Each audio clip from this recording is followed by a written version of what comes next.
Hello! Hello! Yes, we're back. We're back playing more Finally. of The Great Ace Attorney. Yes, we took another bit of a break, but don't worry. We're gonna keep playing this game, and thankfully, I do remember more of what was happening than last time. I remember that we have to save Mr. Joestar. Joestar-san! Mr. Joestar! We must save him. We must save him, yes. Save him. Now, I actually took a quick little look over here at the special contents, just because what's in it? Because I wanted to see. We got. This is basically like trophies or gamer rewards or whatever. Gallery, auditorium. You can guess what that is. Now for the tailor, actually. Costumes. Yes, we have. My boy. Costumes. My so, let's see. Ah, that looks pretty cool, actually. He's so cool. Okay, well, let's keep that costume. What does Susato look like? Oh, that's... She's so cute! Okay, well, fine. Let's go with these. And, Sholmes, outfits are only available for use in The Greatest Attorney 2. Oh, then we can't use these yet. He can't join the gang. Oh... Well, no. All outfits are only available for use in The Greatest Attorney 2. So, unfortunately, yeah, looks like we can't use these yet. Still, they're so cute. But we do also have these, some short extra episodes, and I'm thinking we should take a look at some of these, because these seem to involve a certain Kazuma. Oh, it must be like in between. Yeah, like in between like episodes. We probably should have done these back when we actually finished those episodes, but better late than never. So how about we do True. Yeah. How about we do these first two just to be on the safe side, okay? Yeah, let's do it. Alright, you're about to play Here's spoilers about the first game's story. Oh no. Spoilers. Spoilers about the first game's story.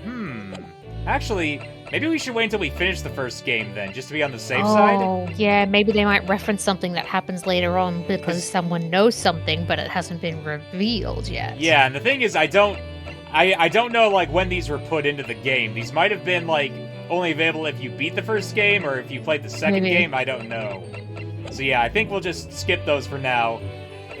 And credits. Better safe than sorry. Better safe than sorry, yes. So, let's just continue playing the game. Yep. No, it is not Elden Ring. This is The Greatest Attorney 2. And we're back here. I don't know if I should play Elden Ring or not. Debatable. I have considered the defense counsel's request for a further summation examination of the jury. And I have determined that the court must uphold the defense's judicial right to this procedure. So, counsel, you will now proceed with your second summation examination. I presume the jury is ready, Mr. Foreman? No. We are, my lord. Very good. In that case, I must ask each of you now to state clearly and concisely for the court the grounds on which you find the defendant guilty of this crime. Because they're racist.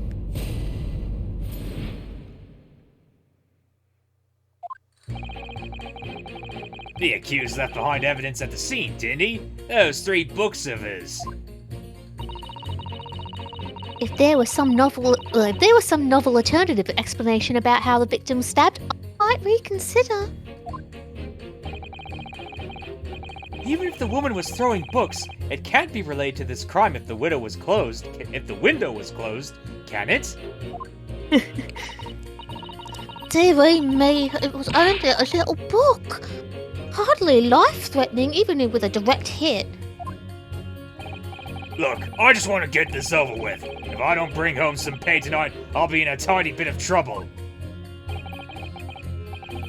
Come to think of it, we had a fire at home a while ago. It gave me the sneezes. Sneezes? Yes.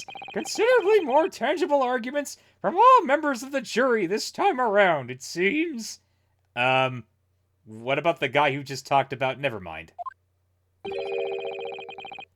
With one notable exception, of course. Oh, there it is. My learned student friend was unable to find fault in the previous witness testimony.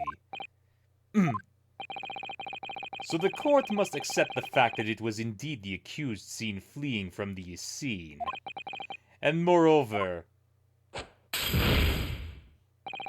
no one else was even at the scene to commit the crime. What is a man? A miserable little pile of secrets! Oh, why do you keep doing that?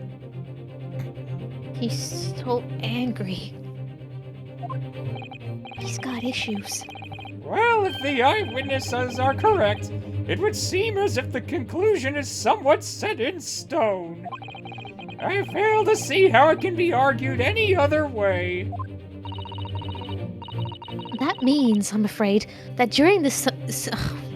I've heard you say it so many times, but it's the rhyming of it that gets me. Summation examination. It's essentially that you establish some other tangible explanation for the facts. I'm so out of whack. It's okay. It's okay. We're all out of whack. But how? What would even constitute a tangible explanation here? Isn't it obvious? Who stabbed the woman and how? Those two details are all you need to provide. Simply give us a name and a method by which the attack was conducted. And there I was thinking this might be hard. But Mr. Naruhodo, you have to do it. Otherwise this really will be where the trial ends. Yeah, and then Mr. Joestar's gonna go to prison. And And look at Speedwagon in the audience. He's already upset over this. He's been narrating this entire trial the entire time. Crying his eyes out. Speedwagon is just talking about the lawyers this entire time. Oh, Speedwagon. Don't stress Speedwagon out. No pressure then. That's quite enough preamble. Proceed with the summation examination, please. I presume you are prepared, counsel? Oh, yes, my lord. All right, Rinosuke, focus your mind now. Ow, ow. Clearly the key to this summation examination is going to be juror number 4, the maid. Or should I say, Mrs. Garadeb. We have a book that disappeared from the Garadeb's house on the evening of the incident. And the 4th book found in the victim's hand. There must be a way to link the two. Yes, that's what we have to find. Using every technique I've learned in my short career so far. Whatever it takes. Don't forget to keep an eye on Mr. Sorry, ma'am. Don't forget to keep an eye on Mrs. Garadeb and how she reacts, even to the things other people say. Oh, yes. Jury Get in there. examination. The defense's rebuttal.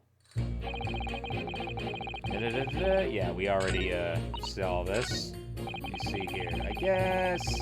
I guess we just press some issues, huh? Yeah. Okay, let's press this because I actually am curious to see what he's saying here. Yeah. Oh, that's not what I want. There we go.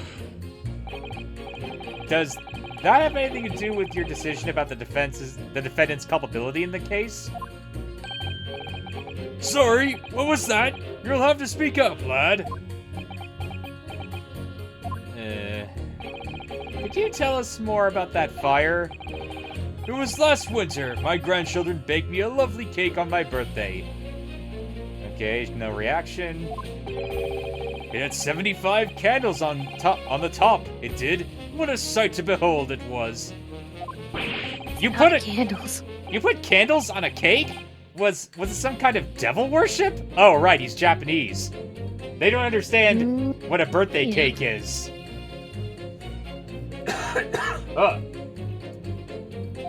No demon worship here. Of course not. It was an angel cake to celebrate my birthday, of course. My grandfather actually likes angel food cake. I don't think I've had it. It's been like years. It seems that a common custom here in Great Britain, Mr. Naruhodo. Anyway, I mustered all my puff to blow them out. Only I must have blown wrong somehow. The flames didn't go up, the candles went flying all over the room. The furniture caught, and everything went up. The whole place filled with smoke. Definitely sounds like devil worship to me. And by the sneezes, I presume you mean a cold. But how did you catch a cold from a fire? What a fiasco it was. The grandchildren, bless them, threw water all over me and they tried to put out the flames. And then, because the whole room had filled up with smoke, of course, we had to open all the windows to clear it. The windows? The biting winter air rushed over me like the devil dancing on my grave, it did. Huh. I caught a terrible cold from it. It put me in a hospital for a while. I won't forget that birthday in a hurry. I knew it was devil worship all along. But something about this old man's story is playing on my mind for some reason.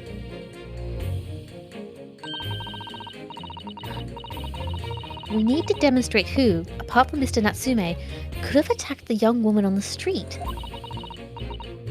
As well as how he, or she, could have done it. Yes, but once again, the jurors' statements are full of personal prejudice. A lot of them seem convinced they're right, even in the face of logical arguments to the contrary. I think you're going to need to pit them against each other to force them to accept an alternative explanation. Yes.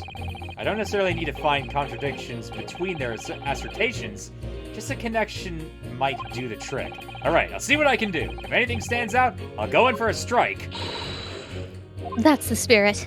Yeah. Alright, so clearly the window he brought up is important, so is there anything that someone says? Hold on. Well, actually, I suppose it'd be... Oh, no. Even the woman was throwing books can't be related to the crime if the window was closed. Okay, let's press that. Hold it! But what about the possibility that the window was open? Unbelievable. What about it? I mean, there's just no way it could have been. That's what you think. How can you be so sure? Well, the prosecutor fellow over there said it earlier, didn't he? Winters in London are no joke. You don't want to invite that sort of cold indoors. So no, that window wasn't open. Us Londoners like sitting by the fire and staying warm, see? But you couldn't categorically state that the window wasn't open, could you? It just wasn't. They wouldn't have opened it. Jeez. Then what's the point in even having windows? Huh? Counsel, you will kindly refrain from childish bickering. Oh, sorry. Somehow I need to show there's an undeniable possibility that the window was open. Because this young man isn't going to budge otherwise. So, like... The fire! Yeah. So, I mean, the old man has proof, like, you can't... Like, yeah. It's gotta be those two. It's gotta be, yeah. Window? Oh, yeah, he changed his statement, see? Window house fires are dark. You have to open the windows to clear the smoke. That's when the chill gets you, see? So we pick I reckon those two. Against... Good sir. Him, yeah. Yeah, I reckon. Objection! These two jurors' statements clearly contradict one another. They do? How exactly, counsel? Don't point at me again. I told you it wasn't me. What's that you say? Speak up, lad. Speak up. Juror number 3. Do you see? Oh, me? See what? See what, sir? Did you hear juror number 6's account of his birthday celebrations last year?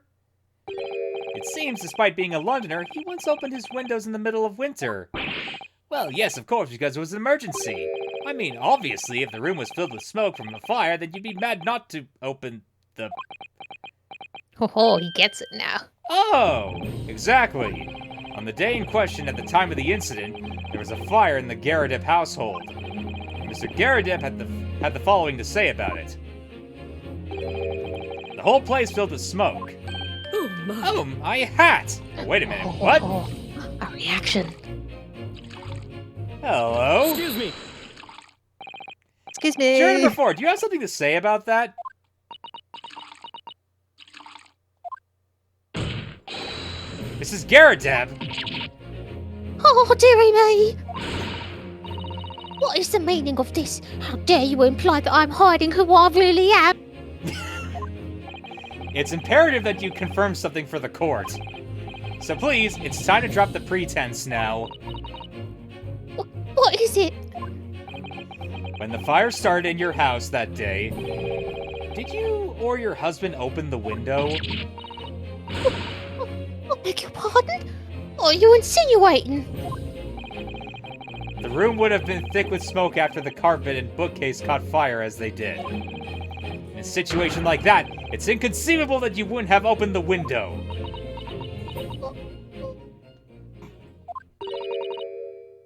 And what if we did? Hmm? Oh, all right then. Yes, you're right. My husband was frantically trying to open the window. Which can't have been easy, since I continue to give him justly deserved book string. Ugh. Thank you. Even though your house is on fire? Oh my god, book battering? That sounds kinky as fuck. Oh right, those Shush. two. Calm down, there's something going on. Shush. All right, my love. Those two are still there.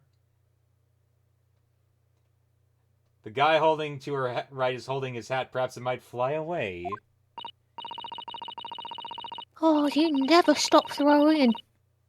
Yeah, that's what... Okay, she did say throwing. I don't know why that didn't make sense to me.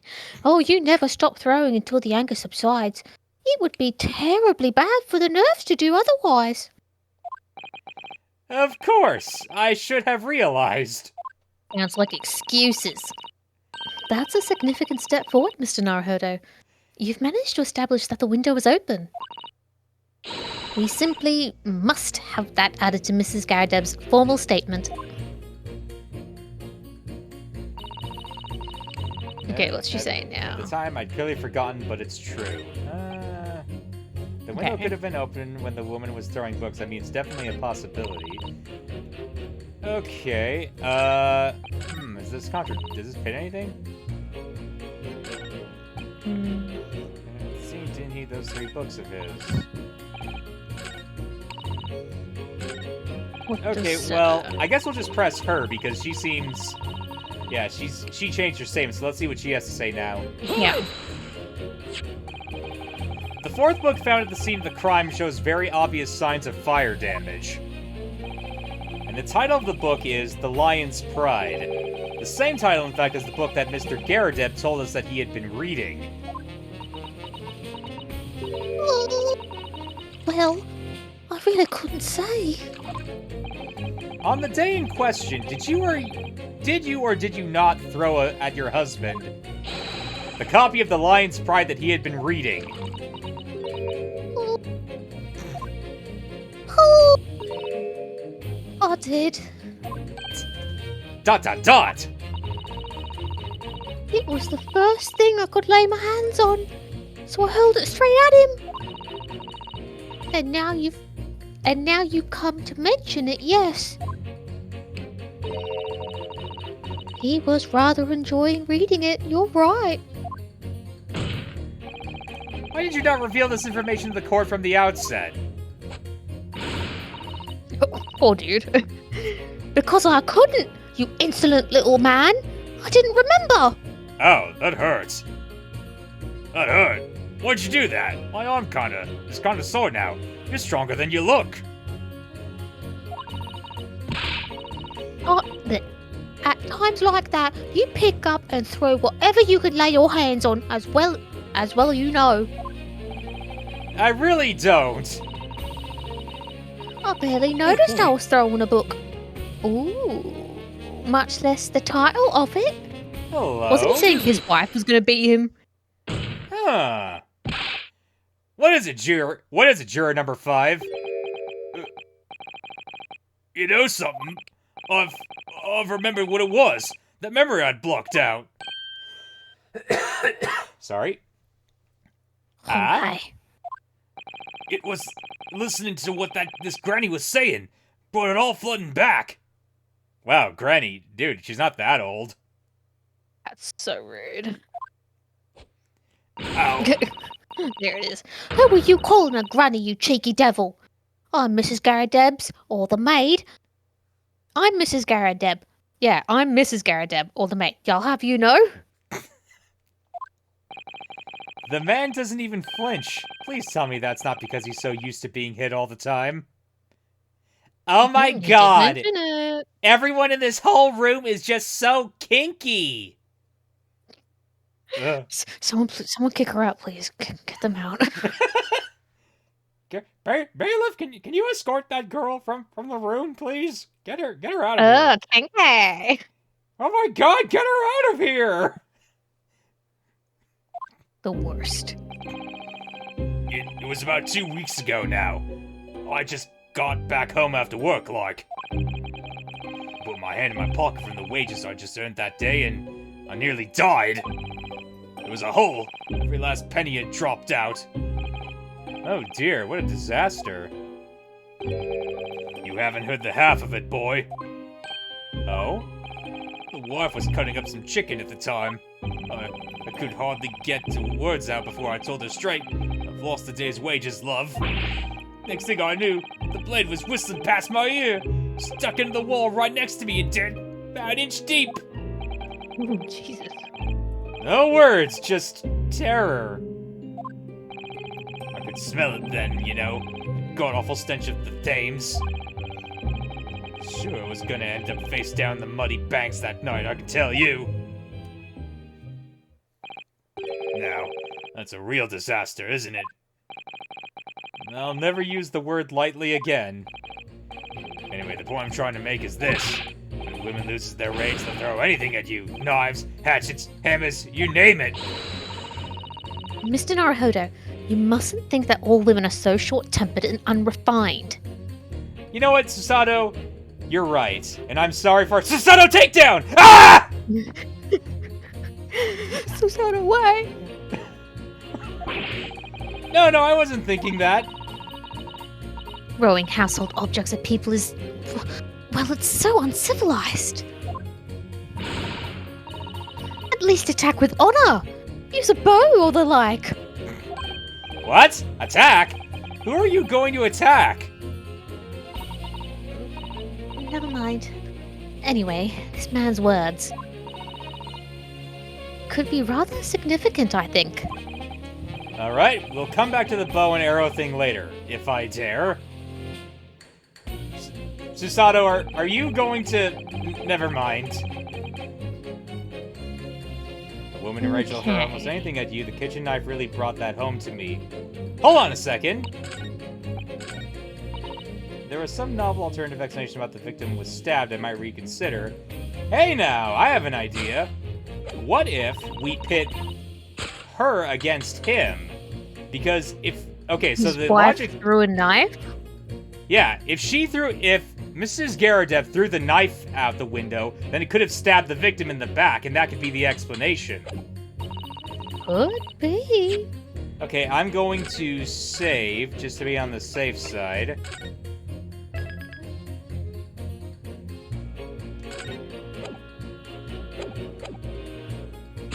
And we will pit her against him. Objection! Ah! Yeah. Those two statements clearly have a deeply significant connection. Good I love how grief. she was just holding herself. Good grief! You mean they don't contradict each other? Explain, counsel, at once! Oh, I just realized something. This entire part of the game is all about trying to see how things connect, whereas the other part is seeing how things contradict. Uh, Yeah. Juror number 2, do you... We're still in the tutorial stage. Oh. Juror number 2, do you think perhaps that this could be one such novel alternative? Oh my, whatever do you mean? An alternative explanation as to how the victim was stabbed in the back. What are you talking about? We've demonstrated that the 4th book, The Lion's Pride, was found at the scene of the crime. Originated in Mr. Garadeb's room on the top floor of his house. Therefore, it's equally possible that some other object besides the book could have found its way from the Garadeb household to the street below. Eh? What's that now? After all, Mrs. Garadeb could have thrown any number of different objects at her husband. Isn't that right, juror number 4? What are you insinuating now, you little beanpole? I'm beginning to think that, ever since the true origins of this book came to light, perhaps she's had a feeling this might be what happened. Now you listen here, you Ace Gala. As the foreman of this juror, I demand a straight answer. You give us this yarn about some other object making its way out the house, but what? What was it? I'm really taking a big gamble here. That was a bold accusation to make, but I haven't any real evidence to back it up. A murder weapon? But I'm certain that at the very least, this warrants further investigation. Alright, Mr. Foreman, I'll try to explain the defense's theory. The other object that found its way from the Garadeb household to the scene of the crime was... A weapon? jackknife. Yeah, I guess we go with this. Take that! Oh. Did it work? Juror number 4. So. Mrs. Garadeb. What now? Eastern Gala. Yeah. I must apologize in advance for this. But I need you to confirm something else for the court. This knife. Have you ever seen this knife before? Good Lord, Counsel! What on earth are you doing? That's the weapon that was lodged into the victim's back, man! Man? Oh my gosh. My lord, remember that when the victim was attacked, Mr. and Mrs. Garadeb were in the throes of an argument. Mrs. Garadeb was hurling anything she could at her husband, who'd been backed up against the window. A window that had been opened to clear the smoke, and through which a book sailed and landed at the crime scene. You can't seriously believe that! The book was found in the victim's grasp!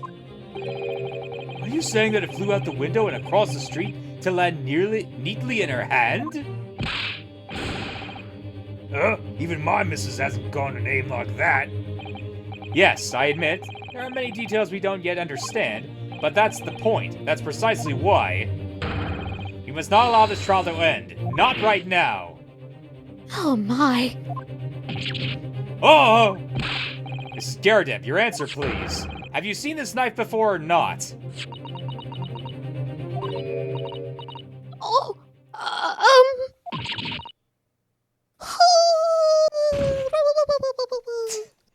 Oh my god, she fainted!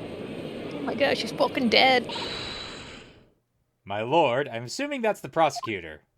Oh, no, it's... I wish to change my decision. I'm a woman of my word, after all. Thank you, madame. Yes, I agree. I certainly didn't see this coming, but... I just don't think this would be right for this trial to come to an end now with so many unanswered questions. Mr. Foreman! I'd have to agree. Not that I think the granny did it, mind. Yes, you know what? I'm not quite happy about this at the moment either. I just like to imagine that the moment he says granny, he just kind of gets up off the ground and smacks him again. Then faints again. Rises from the dead. All together now, ladies and gents.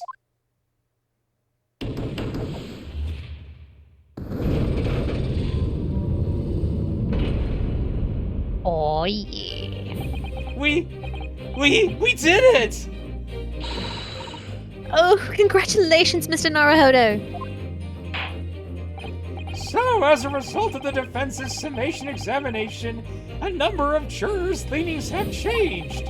2 jurors call guilty against 4 now, calling innocent. Accordingly, the opinion of this court is divided, and this trial will continue. Oh, yeah.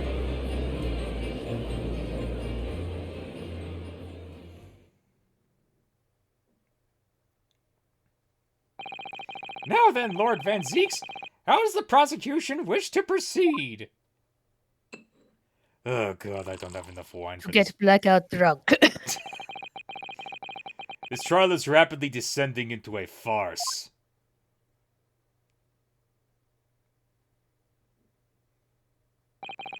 Like a corked wine, the first few sips are bitter enough. But what follows is so repugnant it's good for nothing save the gutter. Such a waste. Quit wasting so much wine, dude! And so many glasses! Ugh, the janitors just hate this guy. There must be so much glass there. We just gotta keep picking up all this glass and wine. Ugh. If I may, Lord Van Zeeks. The defense has just put forward a credible alternative explanation for what happened. Credible? Is that your considered opinion, Mr. Foreman? The defense's argument is a joke to which I barely know how to respond. But let me start by insisting that you must all familiarize yourselves better with the relative positions of those places being discussed. What do you mean by that? What's his angle this time? It should already be more than apparent that between the crime scene and the Gerardep household runs a rather wide street, Briar Road. Which means that the distance from the Gerardep house to the scene is some, yes, 15 yards. Let me see. 15 yards. That's around 14 meters. I'm sorry. Can you put that down into tatami mats?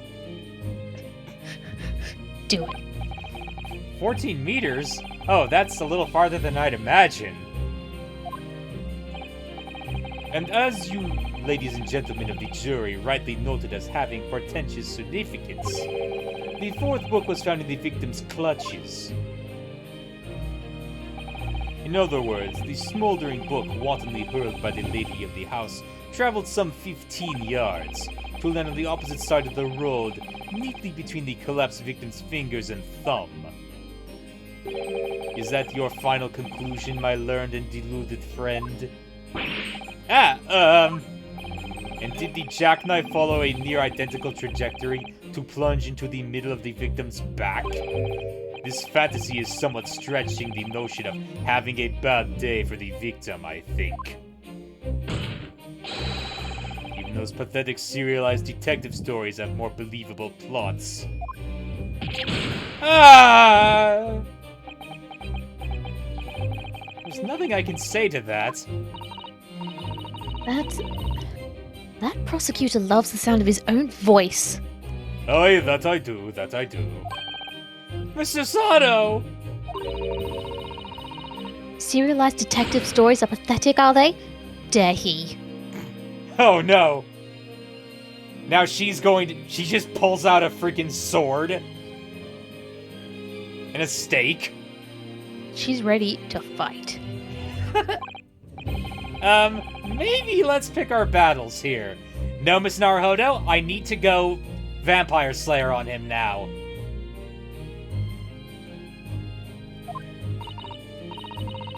Oh, we're getting her view from this angle. Oh my gosh.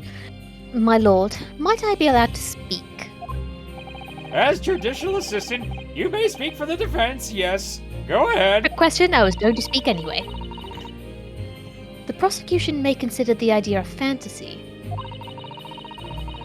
But what the defense has postulated was believable enough to persuade the jury to change its leaning. And as such, The court has a duty to explore this alternative explanation as thoroughly as possible.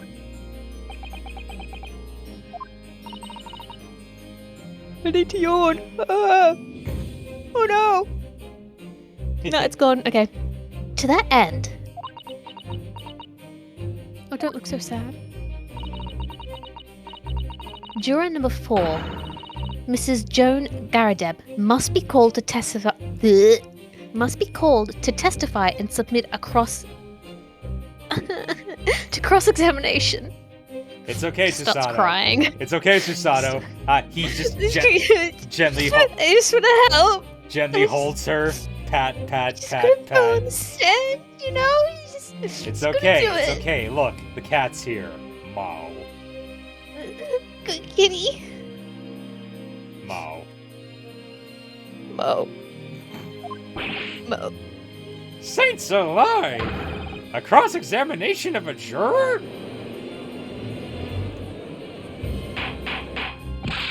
Order! Order! Order! Well, this is highly irregular. It is unprecedented for a member of the jury to be summoned to the witness stand. Objection! Ah, my other eye! God, why? Oh gosh. And unnecessary. Lord Van Zeeks! Dot dot dot! There are already witnesses in the stand whose testimony the defense may further cross-examine. If my learned friend's farcical theory has any truth in it, then both a burning book and a jackknife must have flown through the sky before these couple's eyes. And we must assume they would be able to testify accordingly. Can't believe they're still here. Ah, I love Punch-Out! He's just so sleepy. So sleepy. What say you, witnesses?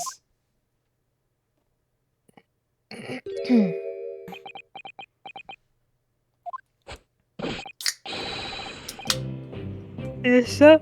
Constable Rowley Bate reporting for you, sir. You're really good at that, by the way. Really good at, like, the whole sleepy voice thing. I have experience. Dot dot dot. Well, good morning, officer. Oh, that's very kind of him. Sorry for losing until now, sir.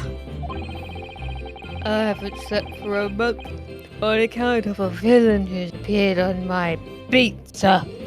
Yeah, and other reasons he hasn't slept.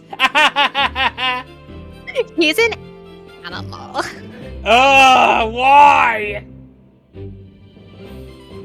It's too much information. Oh, they are so heroic, these London bobbies.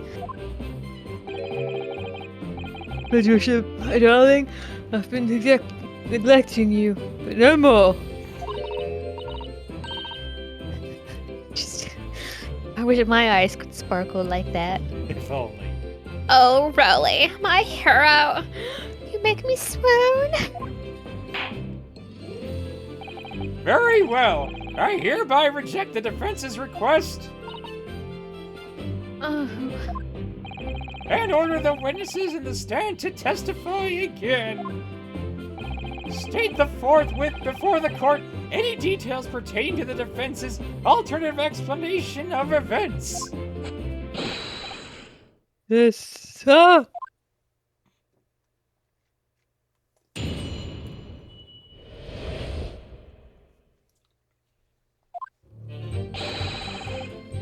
This case has nothing to do with Mr. and Mrs. Garrett. Believe me, London Bobby is good for his word. You see, sir, oh God, I am looking something then. the windows on the top floor of the Garrett house are top-hinged casements. Obviously. If anything had been thrown out of the window, he would have seen it. I did leave the scene to go and fetch help, but my trusty Rowley was there to make sure nothing was disturbed.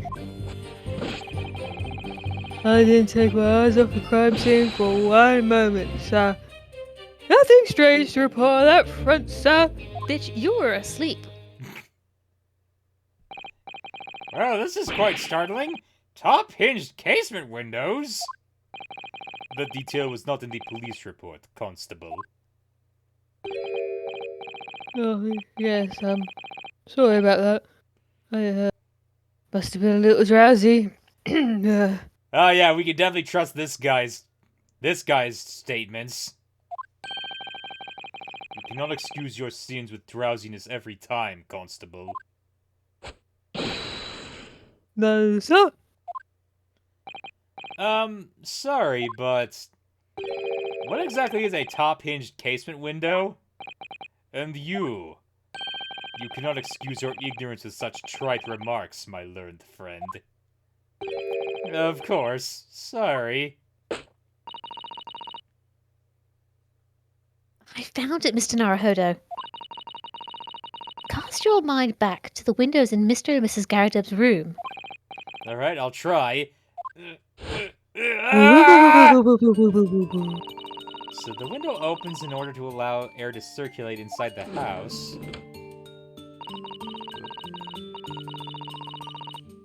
Hate those windows. Oh, but that's They're you. annoying.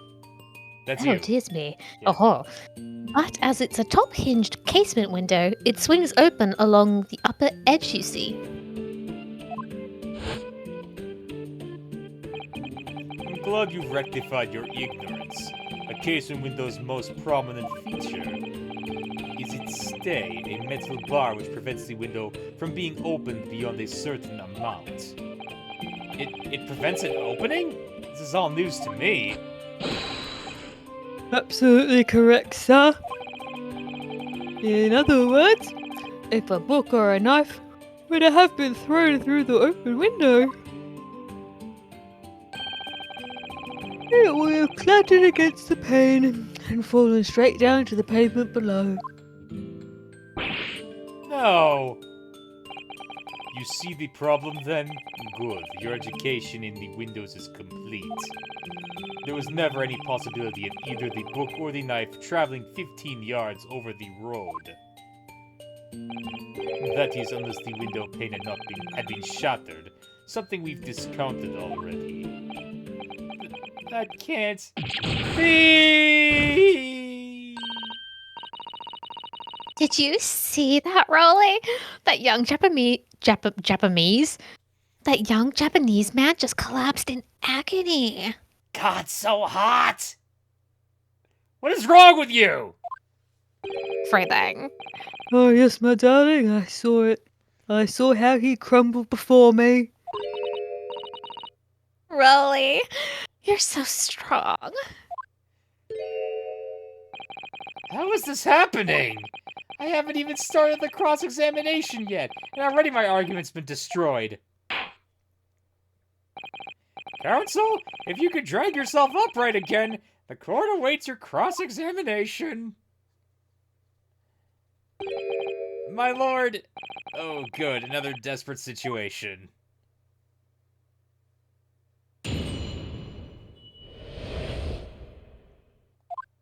Okay, let's get down to business. Okay.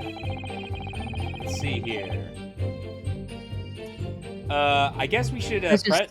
Let's just press. Let's just press every statement, okay?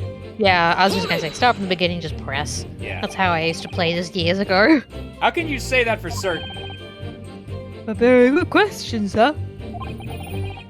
And the answer is this. It has the noble founding principles of the force written on it as a reminder to all us policemen of our sworn duty. He showed us that before, didn't he? Did he? I can't say I remember. To patrol the streets of London town and uphold the peace of the common man, it's what the job's all about. And that... I feel like I should be talking with without actually having like a thing in my mouth, like he is. Hang on, I'm getting the cord to my Oh no! headphones. Okay, here we go. And that is why I can it's not much of a difference, actually. Doing the exact same voice. And that is why I can stand here today beside my long-suffering wife and tell you a Bobby's good for his word. Long suffering? I'll tell you what else is long and suffering. Ah!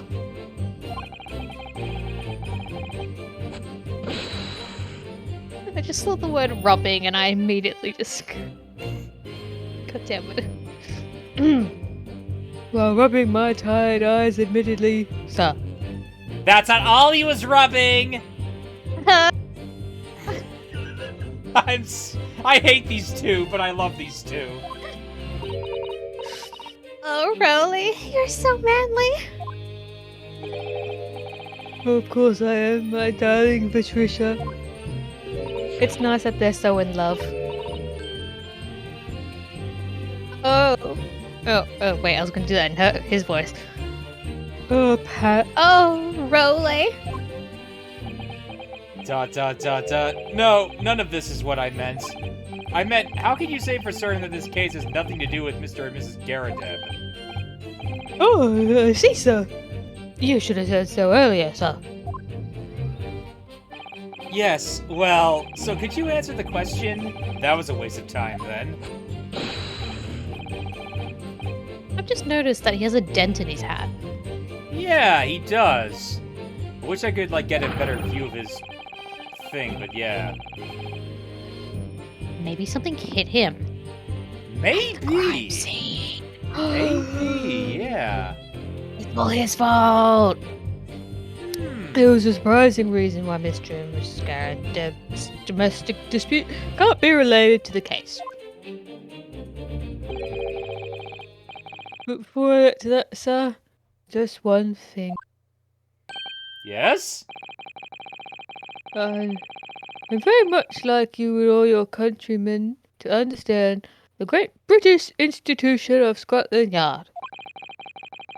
So I hope you'll take back some tales of us London Bobbies. We'll uphold your guiding principles. Oh, our guiding principles. I wasn't planning on going back just yet.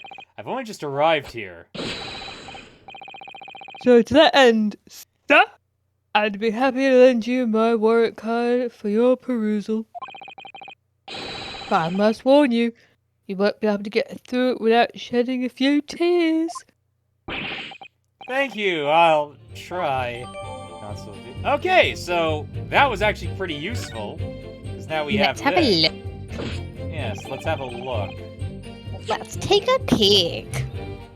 Okay, hold on one second. Yeah, I'm gonna save just to be on the safe side. Because you may as well. Yeah, definitely. Okay, and...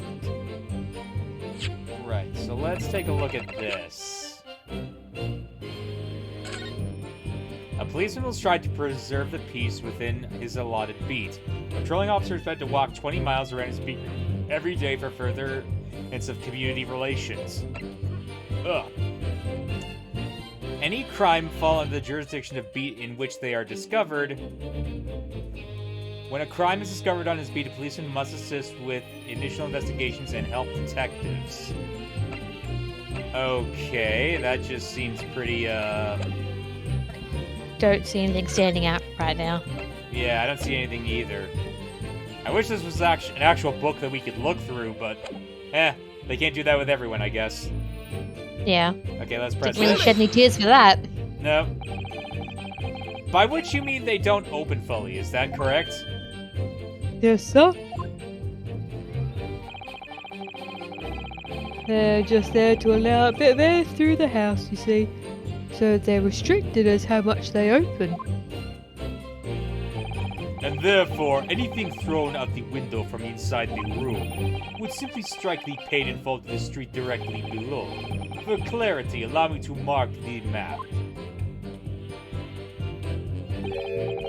Here is the location where the objects would have fallen. Yes! Directly the opposite of the scene of the crime, on the other side of the rather wide road. Would it have been so hard for somebody to mention this top hinged casement thing before? Wide road, unrealistic. Well, I have another question for you, Constable. And what will that be, sir? How do you even know? Why would you have any idea what sort of windows Mr. and Mrs. Garridim's house is furnished with? Well, sir, that's very simple. You see, I helped with the investigation yesterday. Hello. Excuse me. Do you have something to add, Mrs. Beat? Bite.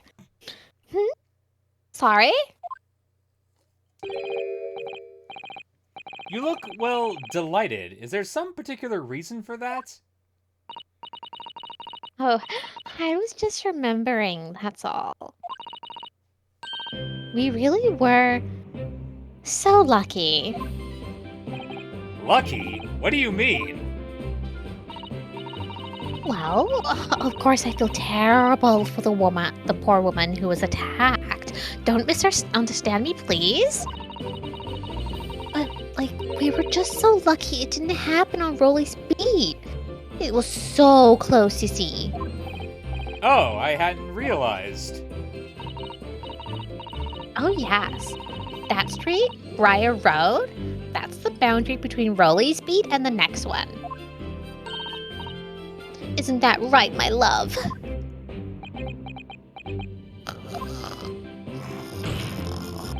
Constable Beat!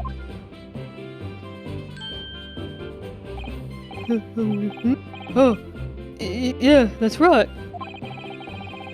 That's the reason I was helping out with the interviewing the occupants of the Garridim's household yesterday. Their house is on my beat, you see, sir. That really was cutting it close, then. Excuse me, I'm sorry. Doing a sleepy voice is making me sleepy. Oh, no. Oh, gosh. Constable, I wonder if you could clarify something. Let me get my book out. Here we go. If the Garridim household is on your beat, does that mean that the pavement next to it is as well? Outside Mr. Garridim's house? Yes, ma'am. The pavement on that side of the road is part of my beat. I see. I was unaware of that. Just think, if the woman had been attacked on just the other side of Briar Road, she probably was, we would never have been able to go for that meal to celebrate our wedding anniversary. So you mean you had motive to move the body across the road just in order to avoid not having to deal with that shit, huh? You're just Oh my admitting God, to that now, huh? Can you imagine if that's what happened? I'm just imagining that he's just gonna get up across the desk, walk across and be like, did you move the body to the other side of the road so that you could avoid that? Just... Oh boy. Well, It isn't it? Admit it! But that's the life of a Bobby after all. extraordinary people are Bobbies, tirelessly working for the benefit of all Londoners. Do you know what I think? You're gonna find out. I think it was the good Lord's way of rewarding my Rolly for all his hard work. Don't you think so, my darling? That must be it, Pat, my love. That must be it. I think perhaps we should make sure we have that information officially on record. Leave it to me, Mr. Naruhodo. I'll take care of it immediately. Case file's information has been updated in the court record. But you're a good girl, Susato. And now it's my turn, I think. Okay, I'm gonna look at the court record just to be on the safe side, okay? Yeah, see what it said. I'm gonna have a sippy of my drinking. You do that. Sippy, sip. Examine. Young woman rendered unconscious following a stab wound to the back, olive green, pavement of Briar Road, east side. Reporting officer Rolly B. The victim remains unconscious. Her name was gleaned from her personal effects. Other details are unknown. A single stab wound from a large knife. No other signs of injury were observed. The assailant was seen running away from the reporting officer. Okay, so obviously, outside the window, we would have seen it. I did leave the scene to go and fetch help, but I just.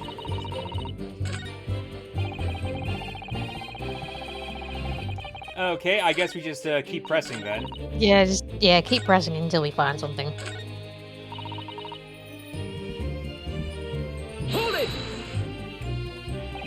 But according to my notes here, the sun had gone down already and it was dark.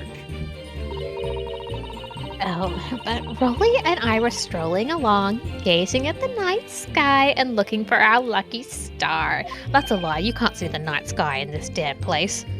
Yes. Sorry? The star that will guide us to eternal happiness.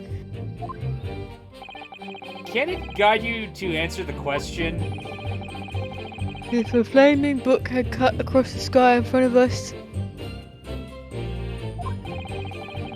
it would have lit up like a shooting star.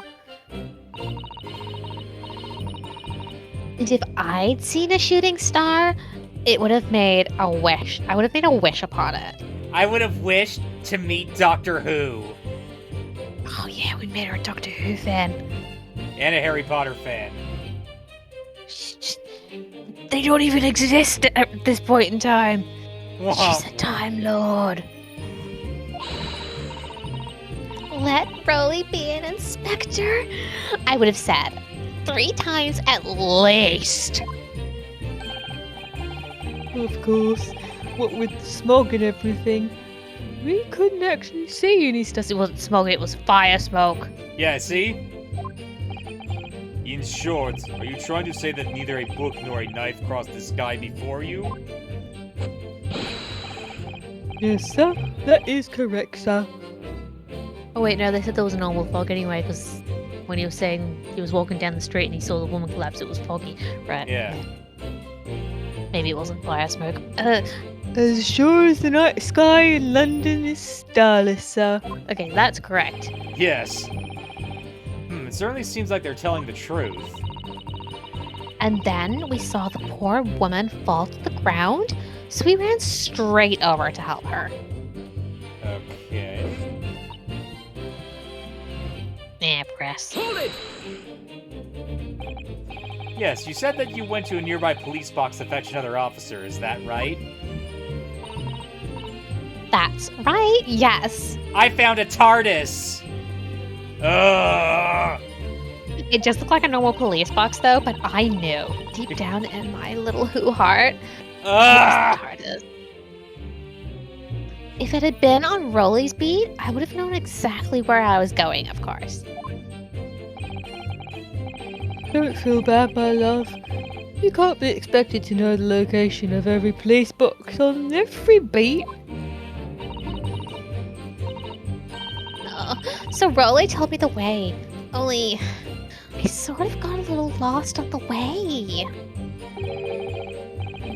Patricia, my darling, that's why I love you. Your terrible sense of direction is bewitching to me. Oh, Pat. Oh, Rolly. Oh, please. So, I suppose I was gone for about 15 minutes. But, like I said, my Rolly was at the scene the whole time, making sure nothing was disturbed. I was off duty at the time, of course, but a true Bobby is never really off duty, sir.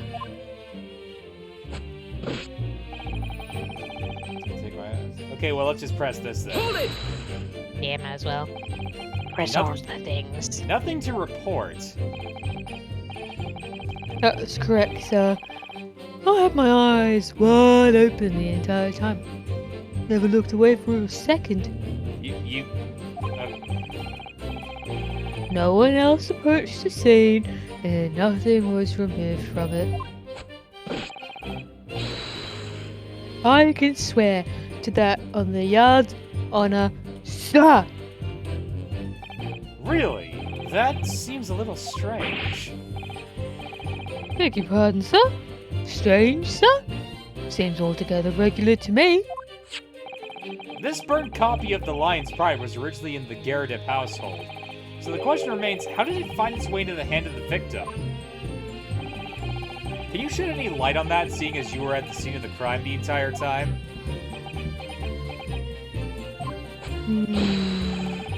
Uh-huh. Could it be a different copy, sir? One that just happened to be burnt as well? that were possible, why would the victim have been gripping a book like that in her hand? If you can see from the photographic print, she had a bag over her shoulder. Well, sir, that book was in the lady's hand from the moment we arrived at the scene. Is that so? There's something about this statement that's not sitting right with me. The two mysteries of how that knife ended up in her back and how that book ended up in her hand. There must be some common thread between them. Yeah, she moved them across the street. Can I ask you something, Mr. Lawyer, sir? Please, Mr. Lawyer, sir. Oh, yes, of course. What is it? You're doubting us, aren't you? I can tell. Yes. Yes, I am. What? I wasn't really. I mean, what's she doing? Please. Just because I'm a woman, oh, she's pulling that card. Just because I'm a woman, it doesn't make my testimony any less valuable. I am a total girl boss. Hashtag girl boss. This is my male wife. I love him. You might just see me as the wife of a policeman, but I'm a woman of my word. I am. I really don't remember ever suggesting that I doubted you. Ooh, excuse me. No excuses. I don't want to hear it. My voice will be heard. Yeah, we've all heard it. I want to speak to your manager Also, right now. Also, your husband is just...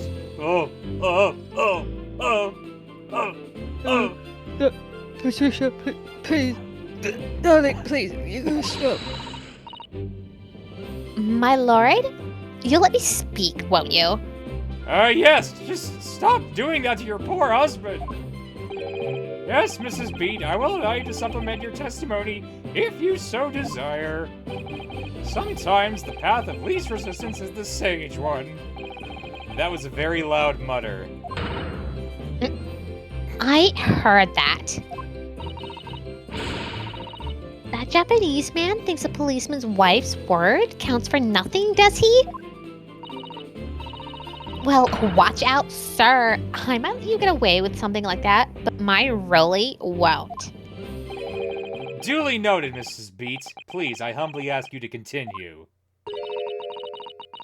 What could she possibly be about to say, I wonder? My eyes are let me down. The direction is a little off sometimes, though. Wait, hold on. So that's new. Okay, let's press this. Mrs. Beat, nobody is questioning what you told us. I saw it. I did. That evening, I saw it clearly. That little Eastern man with the whiskers and the funny curved back slinking away from the scene. Ah. And I know what I didn't see as well. I didn't see any flaming books or knives flying through the sky. All very clear. You also mentioned something about having a poor sense of direction. Oh, yes, well, that's a little embarrassing, really. I'm always ending up in the wrong place when I've made arrangements to meet Rolly, and he gets ever so cross. Hello, Mr. Rolly. What's up? Constable Beat, is there a problem?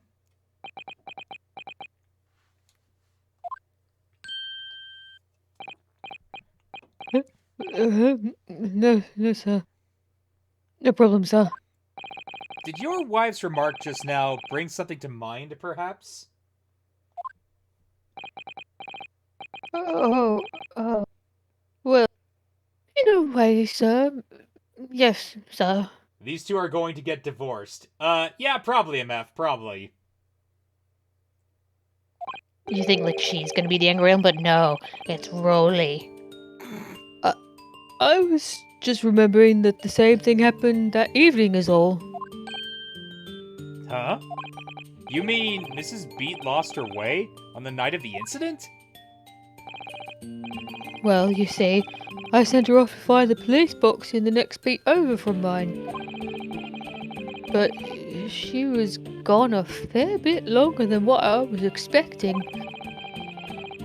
I thought she'd be back inside 10 minutes, but my darling was gone for a good 15. Oh, Rolly, you're such a tease.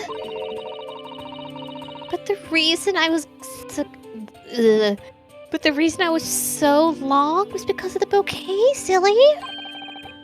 Oh, that's you. Bouquet? Sorry, what bouquet are you talking about? Oh, it was a present for our wedding anniversary. Rolly's so romantic. He saved up for it with farthings and a halfpenny. Hey pennies. Halfpennies? What is halfpennies? I think that's a hay penny. What does that even mean? It's a very old currency. Oh, I guess they just call them pennies now. He found in the gutter when he was doing his rounds. Yes, how romantic. I only know of hay pennies because of, yeah, I think it's half a penny. Hay pennies I only know of because of Mickey's Christmas Carol. Because that was one of the raises that Scrooge McDuck gave Mickey Mouse. Half a penny? How can you have half a penny? Old currency. Things Well, were I suppose worth... back then it was probably, like, if you convert it to currency time now, it would be more than It'd penny. probably be like a nickel in modern day currency if I had to guess. How much is a nickel? 5 cents. Okay. Okay, I don't know American currency. Canadian currency, thank you.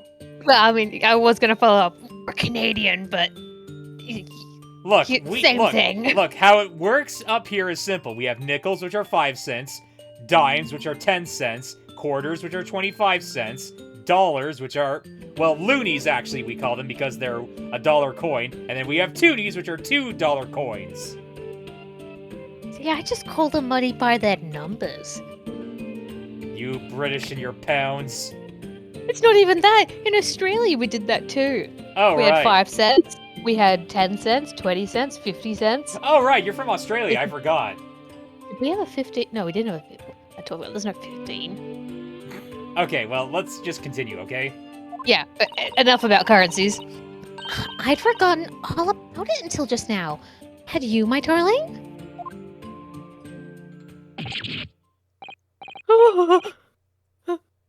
Oh, yes. But that was just between us. No talking about it to anyone else, darling. You have to promise. Really? Oh. What was that all about? Constable Beat looked hiding. very obviously troubled during that exchange. I'm afraid I can't offer any useful insight, Mr. Naruhodo. But I'm quite sure of one thing. We have to ask Mrs. Beat about the bouquet. Yeah. He did look troubled. If only I had some kind of hyper-sensory power that let me tell, like, what people's tells are when they're lying or something. But that's ridiculous. Who would ever have something like that? That doesn't exist. Mrs. Beat! The bouquet you just mentioned. I'd like you to add details about it to your testimony, please. Oh, really? Yes, I'd love to. She completely ignores what he says. Don't talk about it, my love. I'm gonna talk about it. Okay, what happened was I dropped my bouquet and ended up losing my way for a while. Hold it! You mean you dropped the bouquet at the scene of the crime? Yes, that's right. Oh, I was so upset. Wait a minute. When we ran over and saw it was a woman with a knife in her back, I was so shocked. I dropped the bouquet Rolly gave me. It was... Ugh. I'm tangled myself up. It was in a dark spot where the streetlights weren't casting any light, so I didn't notice at first. And then you went to the police box to report it to the policeman whose beat it was on. Yes. And I came back to the scene together with the other constable, you see.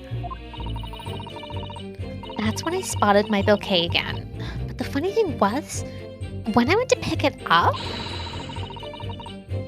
it was nowhere near the victim's body at all. The body's been moved. Yep. In case you need reminding, Mrs. B, the victim is not deceased. I was all flustered for a moment before I heard a voice calling me from the other side of the road. Your husband, presumably. That's right. Silly me. I got off to the wrong side of the street. Oh. Okay, so he moved the body because he realized he didn't want to, have to report this for his date with his wife. With his girl boss wife. Oh no. His femme husband. Tampered with it. His femme husband. Although I'm going to blame the bouquet this time, I can't think of how it got there. I really can't. So the bouquet somehow moved from one side of the Briar Road to the opposite. Curious indeed. Isn't it? But the worst of it is, I forgot to pick up the bouquet again when we left the scene. That beautiful rose Rolly bought me, with the change from the gutter he spent so long collecting. By bouquet, do you perhaps mean this sorry solitary rose? Oh! Oh, yes! Yes, that's it. It's the bouquet Rolly bought for me for our anniversary. With old bits of change he found in the gutter. Maybe just call it a rose? Tell us, Lord Van Seeks, where did you come by that flower? According to the report by the police officer in charge of the crime scene investigation, it was found on the edge of the pavement in front of the Garadeb household. In front of the Garadeb's house? Although it wasn't noticed until the morning as it lay wherein the street lamps cast no light. It was believed to be of no relevance to the case, as it was found on the opposite side of the thoroughfare. Oh, thank you, sir. Thank you. Could I have it back now, please? No, I think for good measure, this rose should be added to the court record as evidence. She just said no, and that's it. No. I will destroy you all. I am going to create an army of evil robot bears and take over the world. Oh no, not the evil robot bears. And then I'm going to take every single kid in this super prestigious school and make them participate in a killing game. Oh, thinking about it, this is my Junko voice. Oh. The anniversary bouquet has been entered into the court record. But it's a symbol of our love. Okay, let's look at this rose. Rose? An English rose. It's such a beautiful flower. Ah, this is a rose, is it? I've never seen one before. You know what this would be good for? Throwing at monsters in order to stop them. They'll be so confused.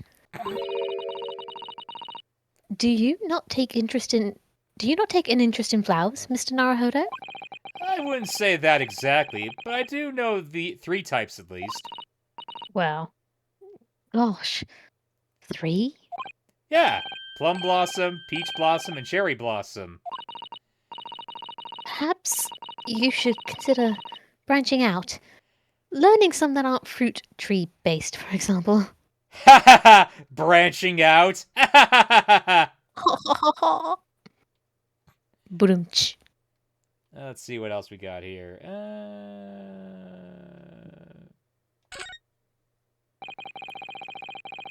It's very stylish paper the flower's wrapped in, isn't it? It's just an old newspaper, Mr. Naruhodo. Oh, I suppose it's because I'm not used to seeing English print. It looks so exotic to me. I see. Is something wrong? Oh, no. I was just thinking that if you wrapped a stone-baked sweet potato in English newspaper, it might look like some sort of fancy cake. Ah, Susato-san, you do love your cakes. Damn, I want some cake. Dang. Oh, this is the same. Yeah, I don't think there's much to look at it. Okay. I think the only thing it's going to be used for is to prove that the body was moved.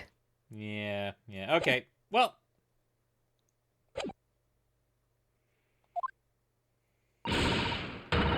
I want it back for the trial. Do you hear me? I want it back.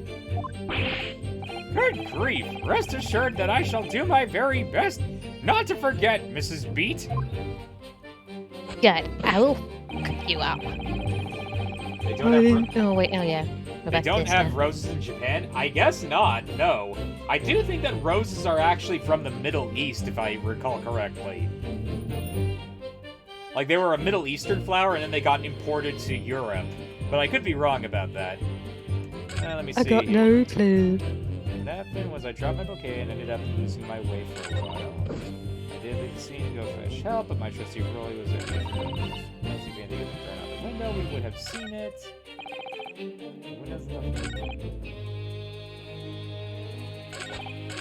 So we're going to do... Well, okay, so it's got to have something to do with the rose, then.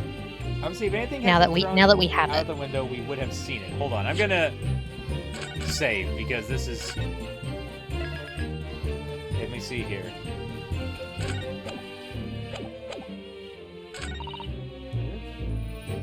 Make sure nothing disturbed. What happened was I dropped my bouquet and ended up losing my way for a while. I didn't think I have the crime scene run, so nothing strange to report from that front, sir. Well, I mean, something strange happened. Okay, what about the rose? Hold on 1 second. I hit the wrong thing. Sorry, I'm just gonna have to speed through this.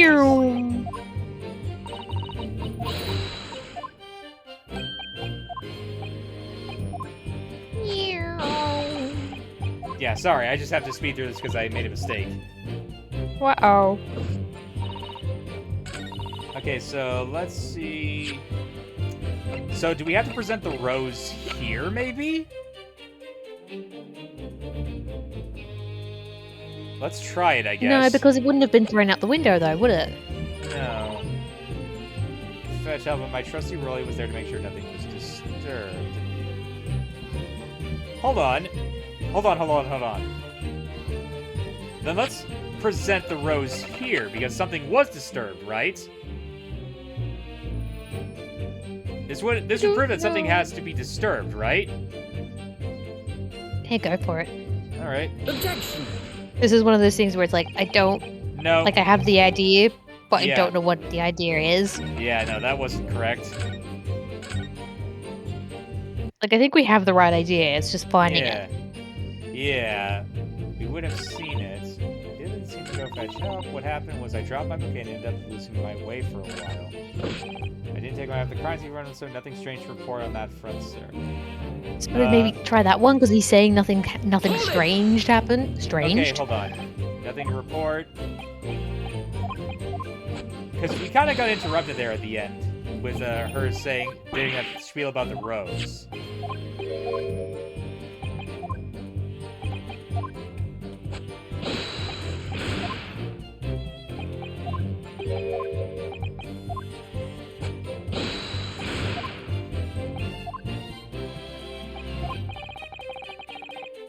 The two mysteries of how that knife ended up in her back and how that book ended up in her hand. There must be some common thread between them.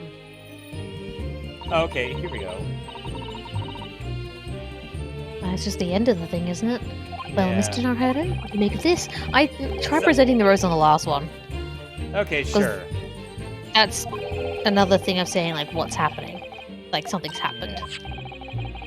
Yeah. no business being at the scene of the crime. Sorry. Oh no. The crime scene has been tampered with.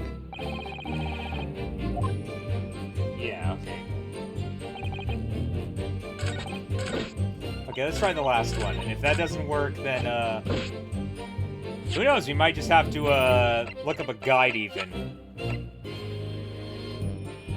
Objection! Let's go. Yay, it worked! No music! Oh, You claim, Constable Beat, there was nothing to report in the 15 or so minutes you were guarding the scene. But that cannot be.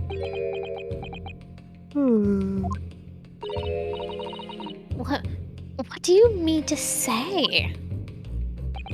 In your testimony just now, Mrs. Beat, you explained to the court that when you arrived back at the scene of the crime with the policeman assigned to that beat, the bouquet you had dropped at the victim's side was no longer anywhere nearby.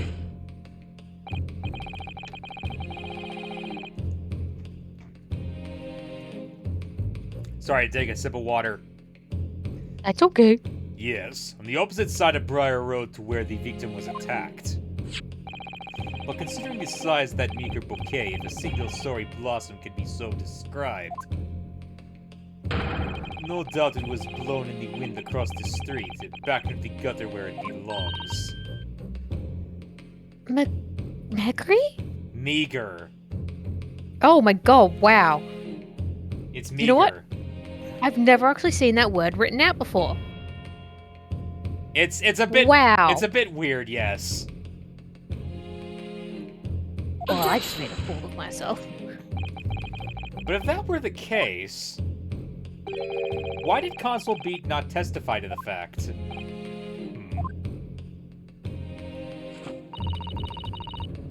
No one else approached the scene, and nothing was removed from it. Constable Beat swore to that on Scotland Yard's honour. The bouquet belonged to me. It has nothing to do with the case. That's why Rolly didn't mention it, I'm sure.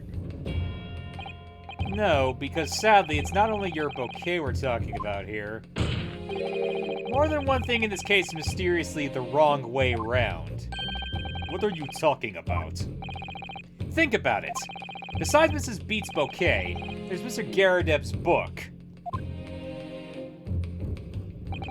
Mr. Garadeb's copy of The Lion's Pride, which was thrown out the window by his wife, would have struck the pane of this casement window and landed here on the west side of the street.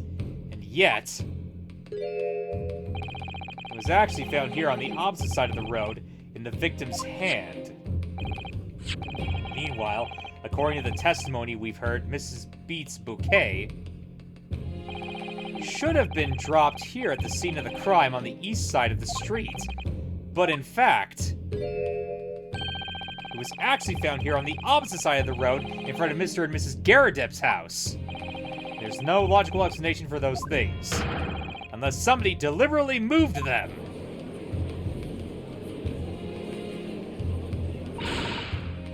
What are you trying to say? The way you're talking, it sounds like you think my Rolly's done something wrong.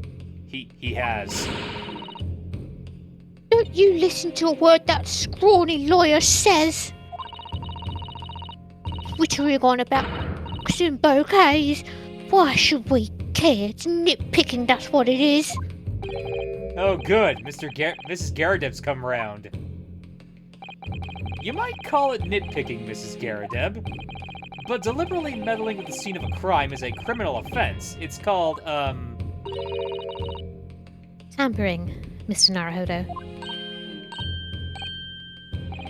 But the person responsible for this tampering cannot admit to it, for a very subtle but compelling reason. Objection! Tampering? You've barely heard the term before. Tell us, my learned friend, who would possibly have had cause to carry out such an elaborate deception? Yes, there is someone who tampered with the scene of the crime that evening. All evidence and all testimony points to that one particular person. Counsel, I must demand that you substantiate this conjecture. Who are you saying was responsible for tampering with the scene of the crime? It was Susato! You tampered with it! Mr. Naruto, no. Okay, then it was Get your Mr. shit together. Then it was Mr. Joestar! No! It was Iris! No! I was like, forgotten what voice I gave her. You gave her a cute little hello voice. Oh, wow. Yes, like that. Oh no. It was Right, Herlock! okay, well, it's gotta be. No, it was her. Rolly. I just imagine him going, Obviously. it was Herlock! Oh my god, I can't believe it! He's in the audience.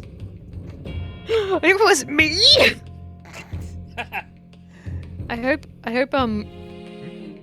Rolly has like one of those character turnarounds, and it turns out he's like not a sleepy guy at all.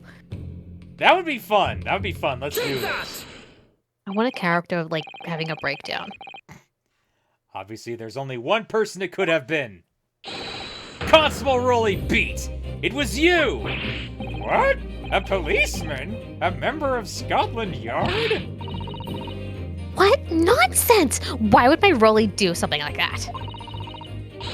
There's no one straighter than my husband, and believe me, I know. Nobody works more tirelessly for the people of London.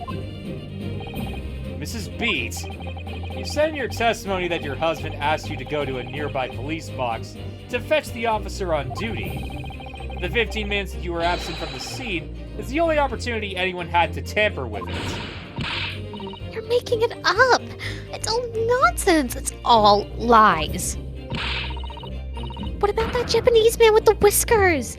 I bet it was him. He did it. Objection!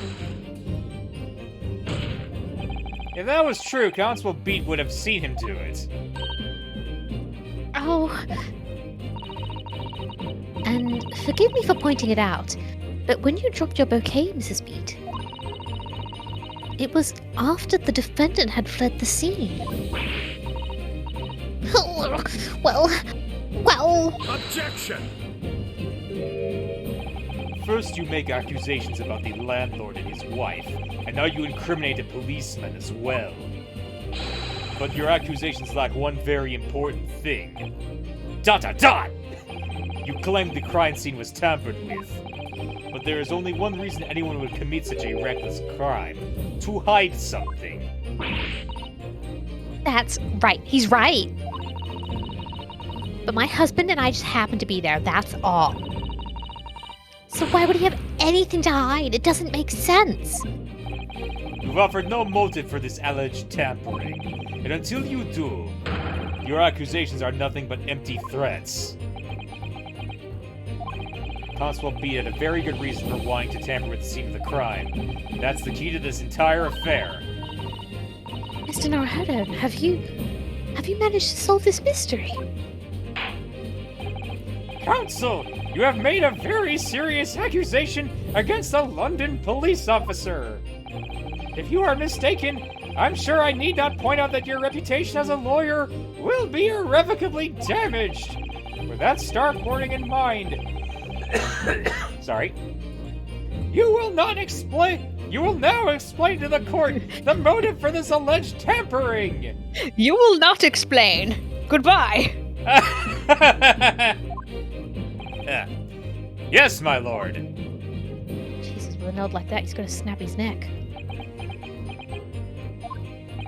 Constable Beat's motive for tampering with the crime scene was to hide. Where the victim fell. Dun dun.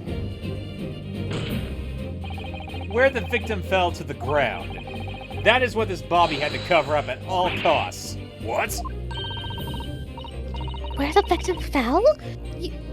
You mean where she was attacked? What are you talking about? We told you at the very start, didn't we? On the pavement of Briar Road. We saw it happen, remember?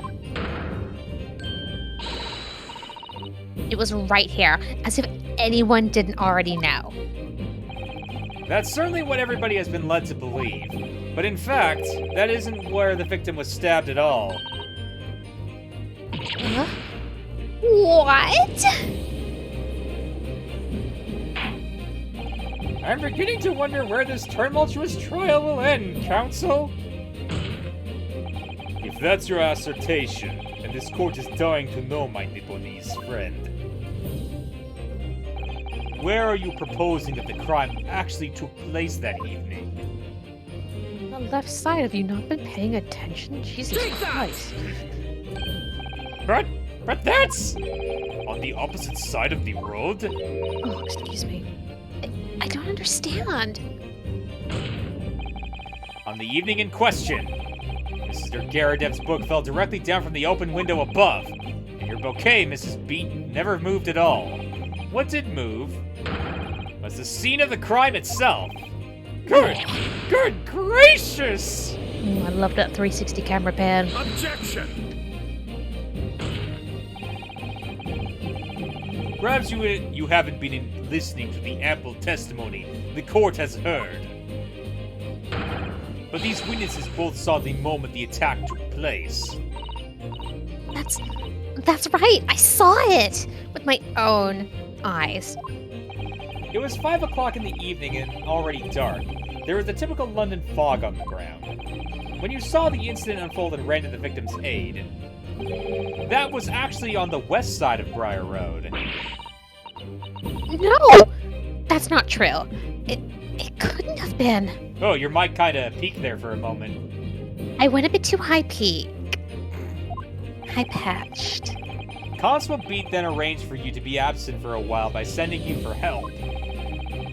And during the 15 minutes you were away, he transplanted the crime scene. He moved all the things shown in this print. The victim herself, the 4 books. He moved everything, in fact, to the pavement to the east side of Briar Road. Extraordinary! But the constable overlooked one thing. What? What did he overlook? The bouquet, I presume.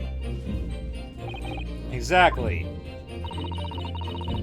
Prosecution told the court just a few minutes ago about the discovery of the rose bouquet. Lord Van Zeek said it wasn't noticed until the morning, as it lay where street lamps cast no light. Yes, it couldn't be seen in the dark, obviously. Which is why it was only the bouquet that was found in its original position on the pavement on the west side of Briar Road. And that is the defense's theory about what really happened that evening. How do you respond? Constable Rolly Beat. Oh? He's just gonna be sleepy still, isn't he? God damn it. Well, I'm very sorry. I didn't mean to nod off again, but I haven't slept properly in a month. Keep your sex life out of this! Did I miss anything important? He's playing dumb! Oh, Rolly. It isn't true, is it? What the lawyer said is all lies, isn't it? I know it is, because you're the most upstanding, righteous man I know.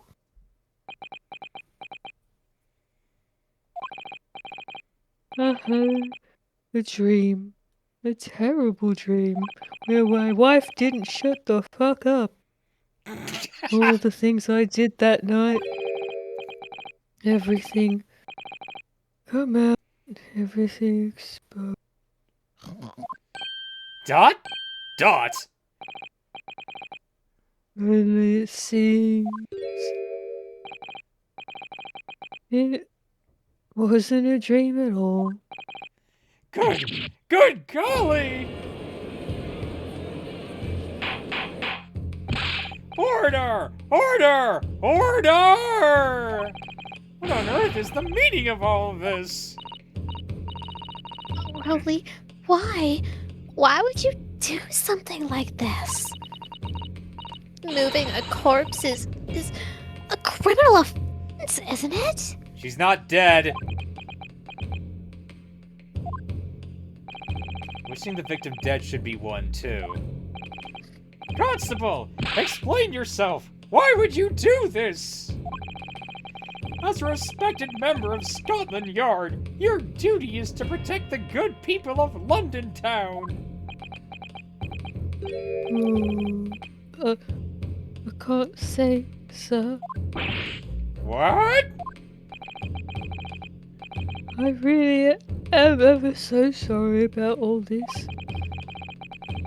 For damaging the Yard's reputation. For everything.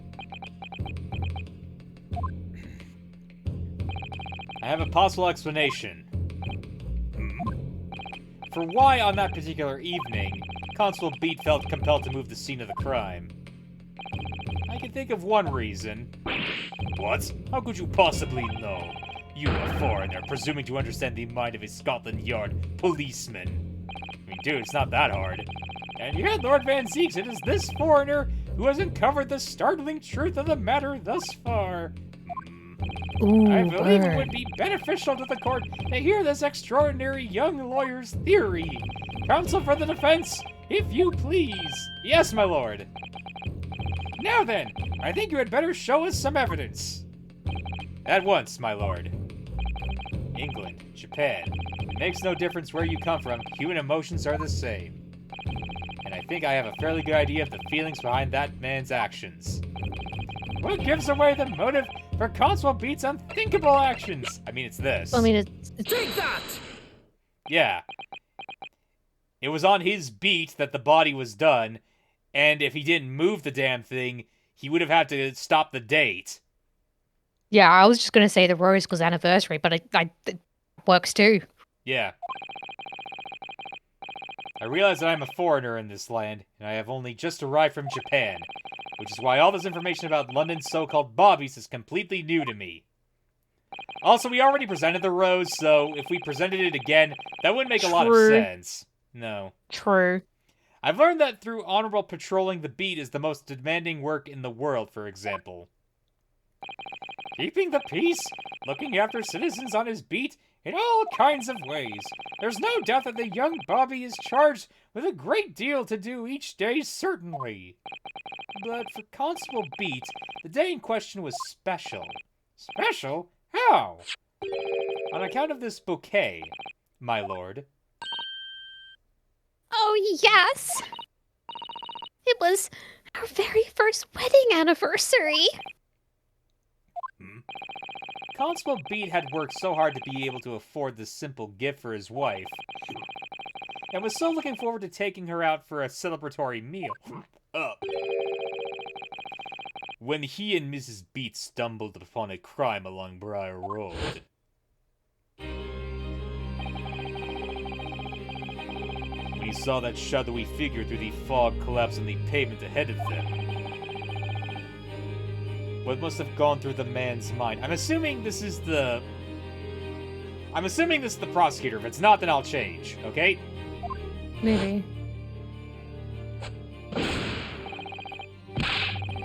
Sir? Oh, wait, I suppose, but would it be Naruhodo because he's explaining the situation? Yeah, Either way. whatever. I was looking forward to celebrating my wedding anniversary. Mrs. Beat put up with not being married to a bobby like me. I wanted to show my dear wife how much I cared.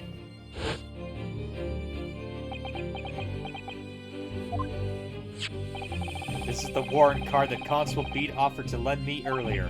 Inside, among the rules for patrolling policemen, it says, when a crime is discovered on his beat, a policeman must assist with initial investigations and help detectives. Aha! Constable Beat. Is that or is that not the reason why you moved the whole scene of the crime that day? Yes. Everything you said, it's all right. So that's it. It was all to do with the boundary of your beat. Oh! Exactly. To summarize, the incident actually occurred on Constable Beat's beat. Good gracious! Constable, do you realize the gravity of what you have done? Oh, it was the first time since I became a copper that I'd ever cursed God. Stay close to me, Pat. The criminal could still be lurking else somewhere. Fuck. I'm assuming this is him still. Yeah, this is him. As we ran over to the scene, I had every intention of doing my duty as a police officer. We've got to report this to the station as quickly as possible. But then it dawned on me. I realized where we were, where the victim was laying, and that what it meant for me. When a crime is discovered on his beat, a policeman must assist with the initial investigations and help detectives. Why here? Why did this have to happen here? And why tonight of all nights? Why? I was gonna get a good humping with from my wife. Ah! It's a copper's job to guard the scene of the crime. So And also to guide his wife's hair. No! No! Stop! got a guard between those legs if you catch my drift. I hate this! I hate all of you! Oh, Rolly. I told Pat she'd have to go to the nearest police box and fetch whoever was on duty there. It was then, when I opened my mouth to speak, it just came out. I couldn't believe the words that were coming out my own mouth. This is the next beat to mine, Pat. So you'll have to go to the police box that covers it. Turn right along whatever Mershon street and then... It's too many E's and words.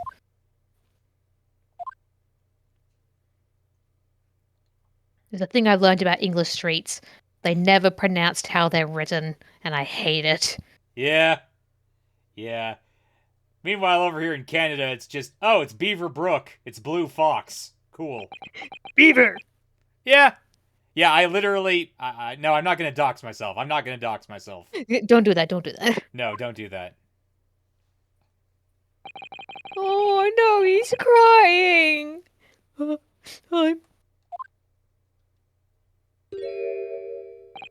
Oh, I'm sorry. I'm sorry. Oh, Constable. I just wanted... Just that one night to take my Patricia out for dinner. Oh, Rolly. Just that one night.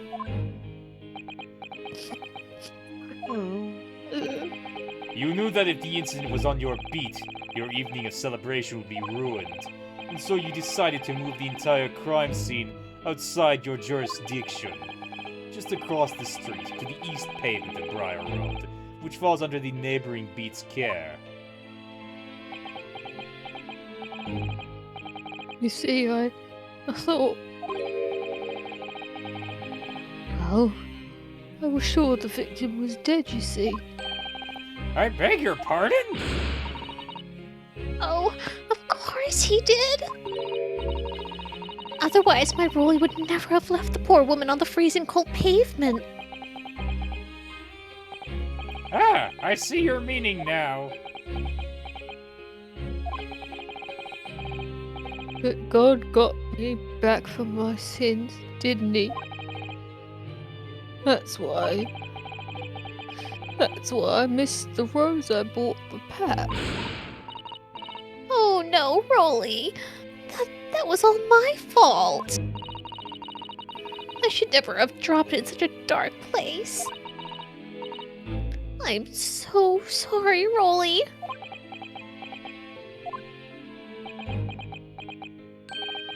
Can you tell us, Constable? How many books did you move from one side of the road to the other in total? Oh, 4 it was. Yes, sir. Definitely 4. 3 of them dropped by Mr. Natsume, and the 4th being the one that fell from the window upstairs in the Garadev's household, of course. But what made you place that book in the victim's hand? I mean, all the others were scattered haphazardly around, I mean. Oh, well, sir, that's because that's how I found it. How you found it? What do you mean? When we first ran over to the scene, the victim was already holding the book. So, when I moved everything, I made sure it was still in her grasp. Hand. That doesn't say grasp. Well, it's close enough. You sure it was this book, The Lion's Pride, that the victim was holding? Oh, yes, sir. No doubt about it, sir. Interesting. The fourth I mean, book's it's not that information interesting. You can tell what happened. The book fell out the window. She went to pick it up. Bam! Knife in her back. Exactly.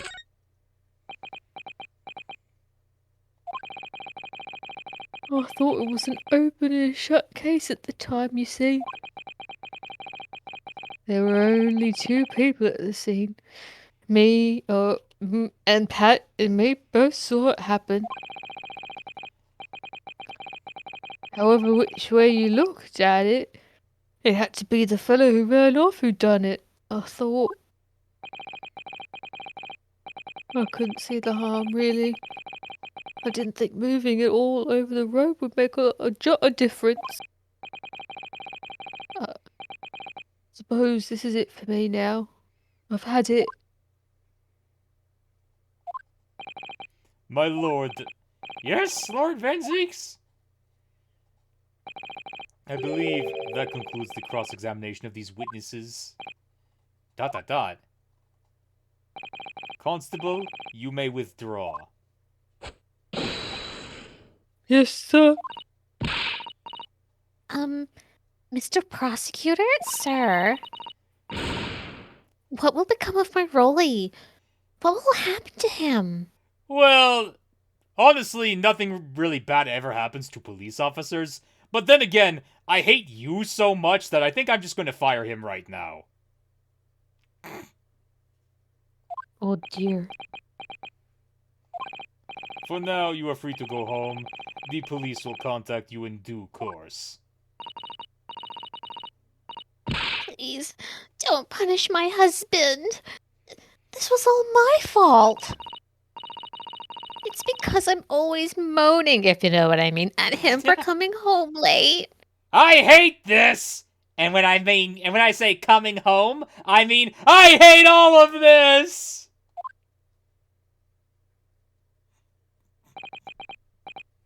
Leave it now, Pat. Let's go home. I'm tired. All right then, my love.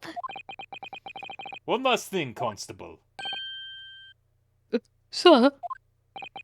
Let this be a lesson to you. In a criminal investigation, every detail matters, however insignificant it may seem to you. Yes, sir. Carve that lesson in your mind. And never again make the mistake of tampering with the scene of a crime. Never again, sir? You mean to say... Leave now. This trial is not yet over. Sir! Oh, he's got a heart. Well, quite a startling revelation, I must say. Whoever thought of a third party transplanting the entire scene of a crime like that? Indeed, my lord. Nevertheless, there are some immutable facts here. Principally, that the accused, Mr. Soseki Natsume, is the only person who could possibly have committed this crime. No, I disagree. Now that we know the true scene of the incident, there is something else. Another person who could be responsible for the knife in the victim's back. Forgive me for being presumptuous, but I believe the prosecution is probably well aware of this possibility already. Lord Van Zeeks, is this true? Very well. Name the person if you will, and if further investigation is warranted. The prosecution has no objection to the trial continuing. You will Give me a second, I need to go stop my cat from eating garbage. Okay. He's got in the bin. Ah! Maxwell, get away from the garbage, you garbage cat.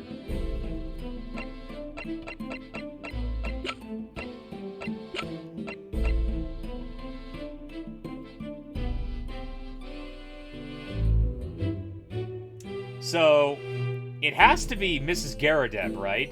Like, that's the only conclusion to draw here, is that she threw the book, she picked it up, and then the knife also fell into her back, but I guess if she was... Fell into her, I swear! If she was bending over to pick it up, then the knife may have fallen into her back when she was bending over. I reckon that's what happened. Take that! I missed what happened, so what's going on? What do we have to prove? Who else could have, stabbed the woman? Ah. The defense would once again like to request the cross-examination of a new witness, my lord. Once again? My assistant made the same request earlier. In order to finally reveal the truth about this case, it's imperative we cross-examine juror number 4, Mrs. Joan Garadeb. Me? Me? Oh, dearie me. Objection! That request has already been denied. Objection! But the situation is very different now. Mrs. Garadeb, answer me this.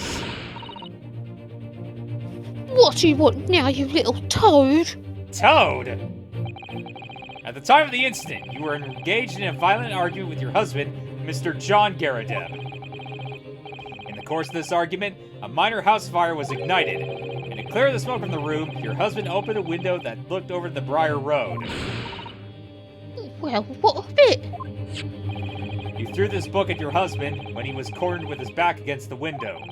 Upon striking the pane of the window, top hinged casement window, the book plummeted directly down, finding its way to what we now know to be the true scene of the incident.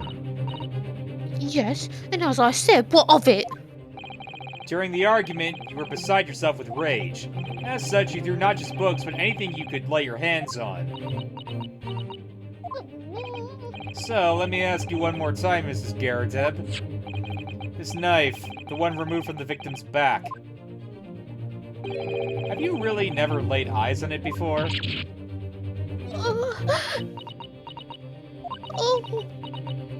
Oh. I don't recall it. Seriously? So, like, assuming that this is correct, and she actually did just throw the knife, and it landed in that person's back, I guess that would be considered, manslaughter? No, not manslaughter. Manslaughter is when you kill someone and she's not dead. I guess true. She's not. I keep forgetting she's not dead. Public endangerment, maybe? Yeah. Like, adjacent, public endangerment? Yeah, something like that. Like, I don't know what the legal term is, but it's not murder. Just like public danger stuff. Yeah, something about, you know, endangering The someone. safety. Endangering the safety Yeah. of the public, something like that. Vampirism. Am I supposed to remember everything I picked up and threw at my husband? And anyway, the man over there and all that regalia said members members of the jury needn't testify, didn't he? Conveniently, yes. Objection! No, I have no recollection of saying that at all, juror number 4. Oh. Make no mistake, your jurors are not special in any way. You are not immune from the judicial process. If you know something about this knife, madame, let the truth come out. It's just a common old garden knife. It could have come from anywhere. You have several like that at home. If one went missing, how would you expect me to know? What's that? Are you joking? What are you saying, please, Mrs. Garadeb?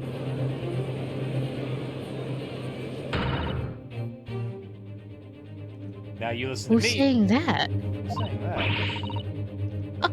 I refuse to believe all this nonsense. Oh, it was her, I guess. Why didn't it say your name thingy then? That's weird. I couldn't bear the thought that I'd injure someone, you say as you were throwing things at your husband. Do you hear? I couldn't bear it. Oh, the poor woman. She's in denial. So, yes, I want evidence. I want to see hard evidence if you're going to insist this being my fault. You're going to have to prove to me that I threw that knife if that's what you think.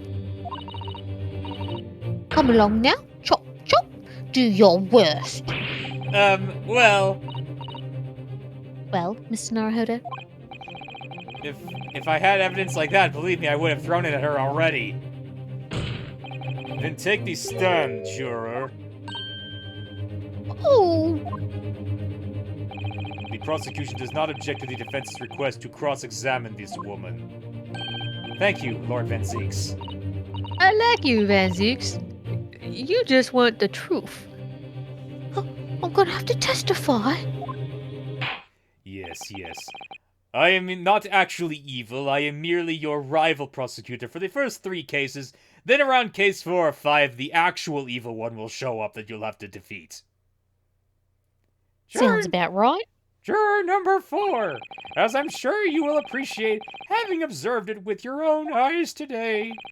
Witness testimony can lead to the most extraordinary truths being unearthed, truths of which the witnesses themselves may not even have been aware. Oh, dearie me. So I demand your full and unadulterated testimony, Mrs. Garadeb. And mark my words, in this court of law today, we shall extract the truth.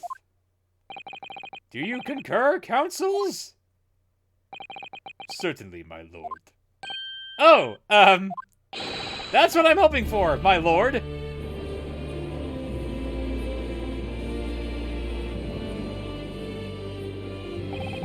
This is such a strange feeling. For the first time since arriving in this country, it actually feels real. Like I'm turning this case around. Like I'm rising from the ashes like a phoenix or something.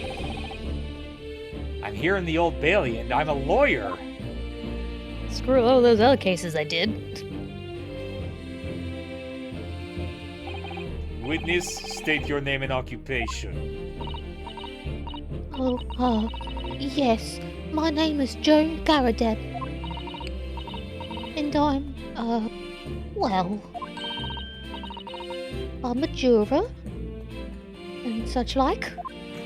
It sounds like even she doesn't know if she's a housewife or a maid or what anymore. The court has decided your testimony is required in order to clarify matters in this case. Do you understand, madame? Yes, my lord. You will tell the court everything that took place in your household on the evening in question. And I warn you, do not attempt to hide the truth. Oh, dearie me. Look at her jiggle. Chin up, Jody. Nothing to worry about now. Oh, it's him. Oh, I didn't know you were here, John. Come to support his wife. I wasn't only you in the room that day, old thing, was it? Oh, her eyes are shining. Rather, I think I ought to testify as well, don't you? What about your knee, dear? Don't you worry about that. Hardly noticed it. I'm not the sort of chap to leave a comrade to face disciplinary action alone. Oh, John. I presume you are Mr. John Garadeb? Yes, sir. Former 2nd Lieutenant of the 3rd Regiment of the 4th Northumberland Fusiliers, sir. Fusiliers? I don't know. Okay, whatever. Word. Seen my fair share of action and now living in the quiet life, as it were.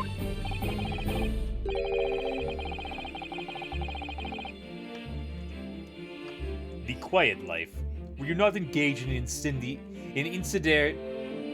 incendiary battle with your spouse on the day in question.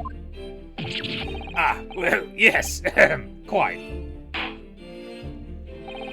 I believe this may represent a first in the proud history of the British court. Calling a juror to the witness stand is unprecedented. However, the court will hear your testimony now, juror number 4, and that of your husband. You know, I actually have to wonder. Oh, right, I looked something up that's actually kind of interesting. Haley, I just want to ask you a question before we continue. You know how this game had us meet, like, the, Supreme Court Justice of this, country? Hold on. The people. Yeah, this guy? Lord Chief Justice? Mr. Mau? Yeah, this guy? How old do you think the UK Supreme Court is? Like, how old do you think it actually is? Just give me, like, a number. Like a year. When do you think the Supreme Court... I don't know. I don't know anything about UK history. I'm gonna guess it's not as old as you think. Yeah, you would be correct. It was founded in 2009. What? Yeah, the Supreme Court of the United Kingdom was founded in 2009. What? That's, pretty insane, yeah. Doesn't seem very good. I guess it was just everything. I guess matters of law were just handled by like a section of Parliament before that or something. But yeah, it's weird. I don't understand it, but anyway. You will recount clearly and concisely the events in your home at the time of the incident in question. Sir, at once. Law was handled by dice rolls. Yes, on the day you're referring to, the wife and I did have a bit of a skirmish. Can't recall the reason now. Knocked a candlestick over and set fire to the carpet. Soon had it out, though. Got the window open. Meanwhile, I was picking up whatever I could find to throw at him. Plenty of knives around our place. Can't say I noticed if one or two went missing, I'm afraid. And that bally thing in the victim's back really was one of ours. You'll have a job proving it, I think.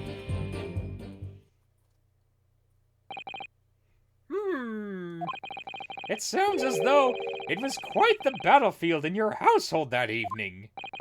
Although an entirely one-sided assault, it seems. The enemy caught us The enemy caught us on the hop, sir. Had no choice but to dig in and take defensive measures. To be honest, if the enemy had kept shelling us for another minute, we'd have been toast. Of course, a veteran such as myself is only too aware that on every battlefield, there just is gnats whisker from death at any moment. Are we still talking about a marital quarrel here? Well, I must say I'm dubious that this testimony will shed any light on the origins of this jackknife. In combat, one's focus narrows such that the surroundings are barely noticed. These witnesses may not be able to offer anything more than they have testified already. This may be a dead end. Van Zieks may well be right. Well, whatever the chances, we only have this last Help! We only have this last Examination. Last cross-examination to uncover the truth, Mr. Narada. Shh, it's okay. Holds you, pats you gently. So hard. Pat. Look, it's the cat, he's here. Mow. Good kitty. Mow. Yes, I'm afraid so.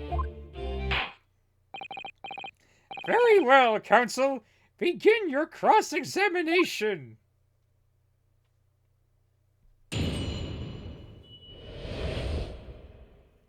The Battle of Garadeb. They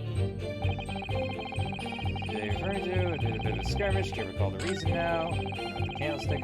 Actually, I guess I should just press everything, right? Yeah, might as well. Yeah. Oh, not what I want to do. Hold it! The reason is what you told us yesterday, I believe. Yes, that's right. If I remember correctly, it all started because of a note that was tucked into the pages of the book belonging to Mr. Garadib. A rather passionate note, in fact. But Mrs. Garadib found the note, discovering her husband's little secret. And she gave him a mighty number of slaps across the face for it, too. What a sordid state of affairs. Hill on earth. I say, when a chap says he can't recall such things, it's calm decency not to drag it all up. And besides, half of it was wide of the mark anyway. Is he looking away? God damn it, Maxwell. Maxwell. Sorry. He just knocked the entire bin Oh. over. Ugh, I'm just gonna leave him to it. Fuck it. A likely story. Maybe you should just throw the bin out into, like, the garbage outside. I don't know. That's too far away. It's like down a town with 2 flights of stairs. Okay. These waters run very deep. And what transpired next after these multiple blows to the face? The candlestick over and set fire to the carpet. Okay, guess we press. Hold it! And the fire also spread to some of the items or furniture, didn't it? Bookcase, my armchair, anything of mine, really. Just so happens there was some bathwater around that evening, so I sloshed that about to put it out. No. A most precarious situation you put yourself in. I was in a 3-story townhouse on the west side of the street where the water main isn't connected yet. Have to draw water from the public water pump during the day if you need any, you see? But, sorry, my mind's getting all screwy too. The lodgers are always moaning that they can't get any water at night. Although, that little mustached man just buys water in bottles, I believe. The defendant, Mr. Natsume, you mean? Yeah, he receives a stipend for his studies, you know, from his home country. Can you imagine being able to brew a pot of tea at all hours? He's obviously very well off. Have you actually seen the state of the man? I believe he uses all of his income to buy books.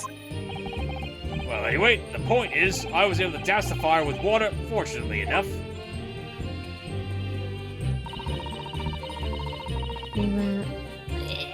Okay, yeah, press Hold it. it! Even though the room was on fire? As far as I was concerned at the time, it was more important to extinguish my anger than the flames. When a woman wants to throw, she must throw. That is most certainly not true of a society takedown, Mr. Naruhodo. Are you absolutely certain? Are you absolutely certain of that? How did she Yes. know what I was thinking that? Okay, Susato, it's fine. I'm just gonna pat her shoulder. Susato, takedown! Ah! Why? So please cast your mind back and try to remember. Was a knife among the items that you threw at your husband that day? In all honesty, I don't recall. I feel I must point out that I'm no monster. Oh, we got a spam in the chat. By Jupiter! Let me see, some bread, a cabbage, garlic, a towel, sponge, a napkin. Okay, hold on one second.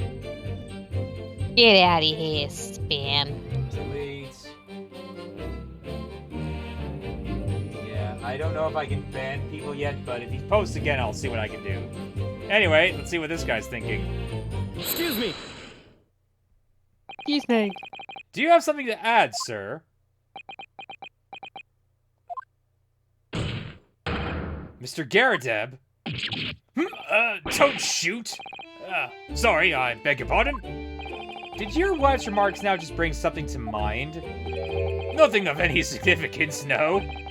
Just that the barrage of projectiles the old thing launched in my direction was somewhat more solid than she implies. Books, bricks, and the fire poker, I seem to recall. Ouch. And the woman's aim is uncanny. She landed directly with— Ah! Good grief, woman! We're not at home now! This is a court of law! Oh, dearie me. Ever so sorry, dear. What's she even doing with a teapot in here? Honestly, John, I would never have thrown such nice things at you, obviously. Well, take a look at this, then. How do you suppose that happened, Your pipe, sir? Had this thing in my hands as usual at the time of the onslaught. Knocked it clean out with one of her soft projectiles she did, yes? And when I went to pick up the thing, it was broken in two. I'd like to see a sponge do that sort of damage. You see, your pipe was broken. It would never have been sent flying unless it was hit by something pretty solid. Anyway, I've managed to bandage the thing up for now. You are one to exaggerate, aren't you, dear? How is your tea still hot? I'm sure he was just reacting to getting something wet on his, like, shoe or something.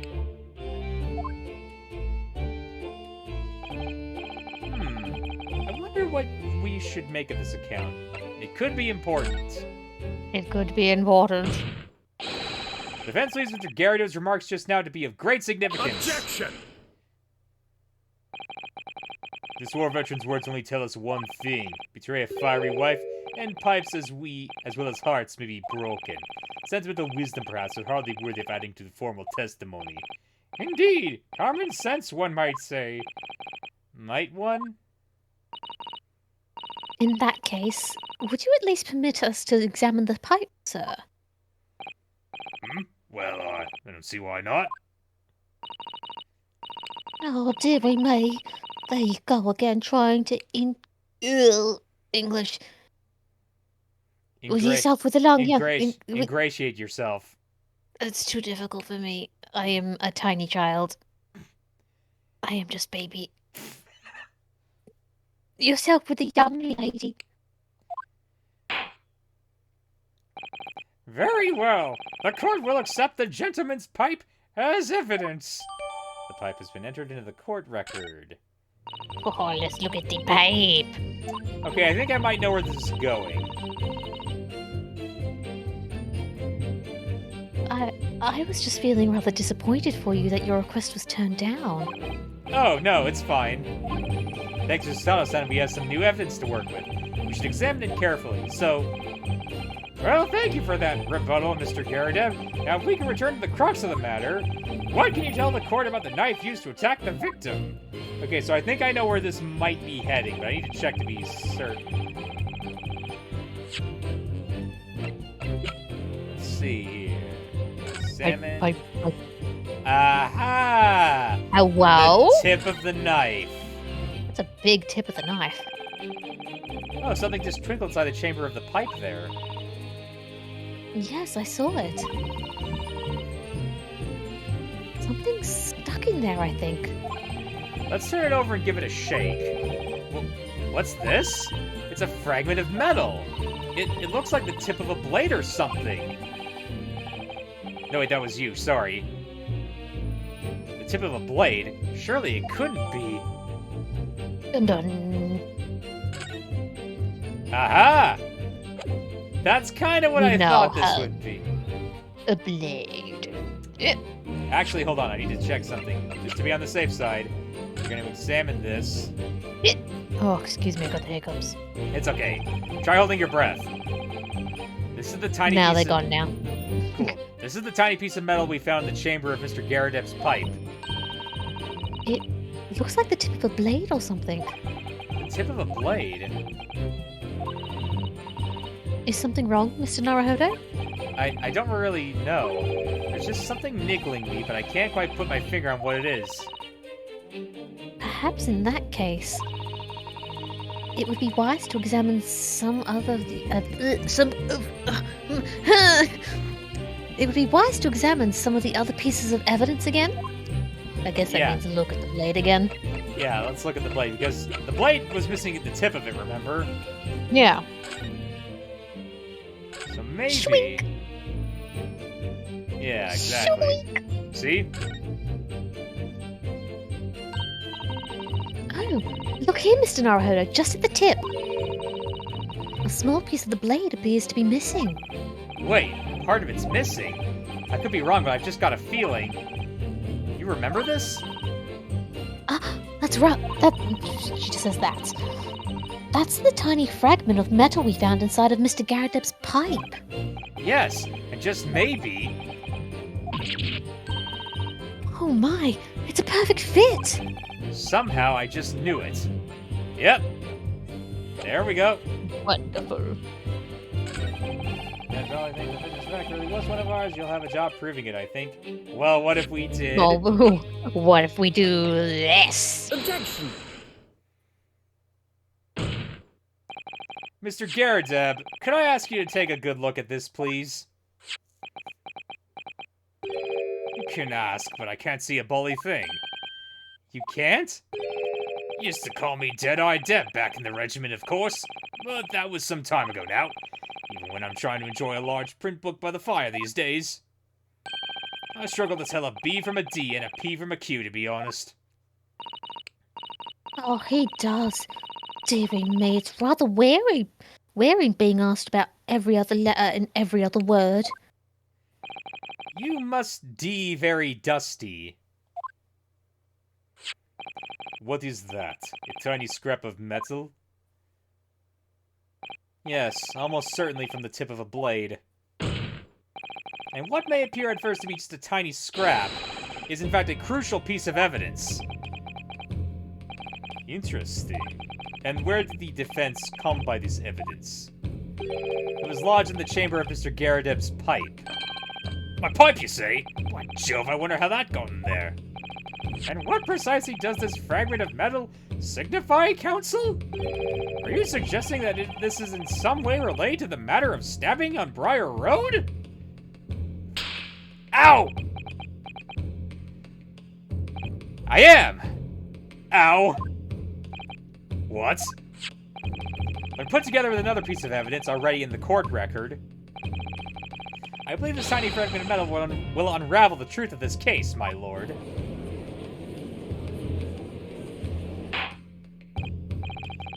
You appear rather confident in that extraordinary statement, Counsel. Very well then, present the pertinent evidence to the court. What evidence, when paired with this fragment of metal, allegedly reveals the truth of this entire case? Take that! The knife! Knife. This is the knife that was found in the victim's back. If you look closely, you will see that there is a small piece at the tip of the blade that is missing. A common issue with the inferior blades sold at unsavory street markets. Criminals who use them regularly leave the tips lodged in their victims' bones. And what of this particular knife? No doubt its tip has suffered a similar fate, now languishing somewhere near the spine of the victim. No, that's not the case. The tip of this particular knife's blade is the very fragment of metal we discovered in the chamber of Mr. Garadeb's pipe. Good grief! Lord Van Seeks! I don't believe it. The knife from the crime scene and this fragment of metal are a perfect match. Good golly gosh! His rear. Did you see that? I did! His underwear is showing! He's got it burnt off! Order! Order! Order! Is this some sort of Eastern sorcery? Yes, my lord, I'm actually a wizard. I have a magic Magentama in my pocket that lets me tell that people are lying with magic cyclocks that appear around their head. That's totally something that I just have. Seriously, who would believe something like that? Who? Terrible story. No one would believe it. This is no magic, my lord. Yeah, and also did you know that Susato can channel the spirits of dead people into her body? That's totally something she can do. You know, I'm surprised there's nothing like that. Yeah, as far as we've seen yet, anyway. Yeah, we haven't in seen this game. anything, but who knows? Maybe they'll. I don't know. Maybe they will mention like the Fae clan at some point. I don't know. This is a miracle. A miracle? So Van Zieks has figured it out, has he? Council, explain this extraordinary coincidence at once. Yes, my lord. The crucial point we have to ask ourselves here is when did the fragment of metal find its way inside Mr. Garadeb's pipe? Something that was clarified for us in the most recent witness testimony.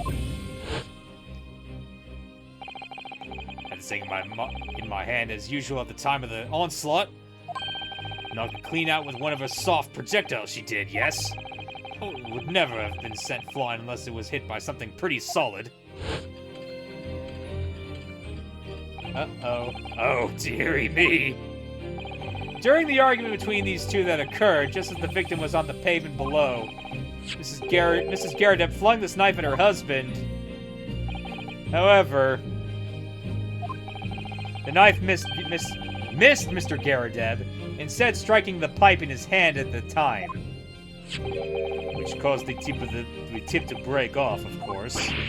Good lord! Yes, and that is when the tiny tip of the blade found its way inside Mr. Garadeb's pipe. The chance of that are 1,000,000 to 1! And yet, there's no other credible explanation for how the tip of the blade ended up in your pipe. Then, after losing its tip, the knife ricocheted off the pipe and flew out the open window.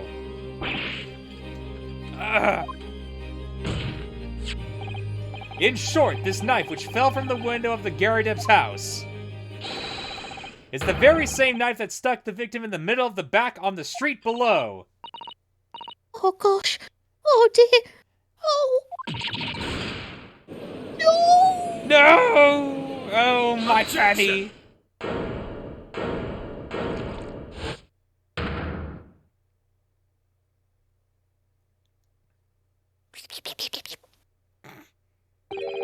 A full-bodied theory, I'll give you that. ... A complex bouquet of seemingly trivial points plausibly arranged to create an almost plausible vintage. Allow me to toast my learned friend's characteristically Nipponese approach to bottling his argument. Sorry? But after all, it is just a theory. The bottle, I fear, is corked. A game theory. Because you see, it's spoiled by an insurmountable inconsistency. Now lick my boot. No, I don't want to lick your boot. Lick it. Lick it, I say. Oh. An insurmountable... What? Lord Van Zieks, explain yourself. What is this inconsistency you claim to have identified? An inconsistency of the simplest nature, my lord. The victim was found with the knife planted in the middle of her back. Yes, in her... Ah! That's right, you silly little man. Ow. Now, Joan, old thing, what are you getting so excited about? Let us consider the basic facts of the case once more. The victim was walking along the pavement before being stabbed in the back and falling to the ground. If the knife that struck her had fallen from above, there's no possible way it could have planted itself into the victim's back. Ugh, more glass? Jesus, dude. Ah! Ah! He's a very messy man. Okay, so the deal is, she bent over to pick up the book, and as she was bending over to pick up the book, the knife planted itself down into her. Pretty much. What, right? You see, that's exactly right. If the knife had fallen on her from above, it would have struck her on the top of her head. Well, just lost for words. Look, I knew it would. I knew it. I never liked Rabble, this rabble, area. rabble, rabble, rabble. Rabble, rabble, rabble. I don't know what really did happen. Rabble, rabble, rabble. Have some common sense, people. It appears the defense has made a rather spectacular blunder. If a theory has even one inconsistency, it cannot stand. Your theory, my learned friend, is history. We were so close, I could see the truth. I was so sure we were on the right track, but now the way has been blocked completely by just one simple inconsistency. You could do it, Naruhodo. Or in other words... We simply need to eliminate that one inconsistency, and the theory will stand. Mr. Sato! You mustn't worry, Mr. Naruhodo. You were just caught off guard, that's all. And your mind went blank. But if the path you were on is indeed correct, then a way will present itself. The key to this is in the court record, I'm sure. All the information you need is there. Okay, hold on one second. There's nothing on the Briar Road. Sounds like Garrett's body. I guess it has to be like the crime scene photograph number 2, the fact that she was holding it. It seems you have nothing to say, my Nipponese friend. I'm gonna save just to be on the safe side, okay? Yeah, in case it throws you making a choice. Yeah. I'm guessing that's what's going to happen next. Well, your silence speaks volumes. A tactic acceptance that your theory is fatally flawed. Objection!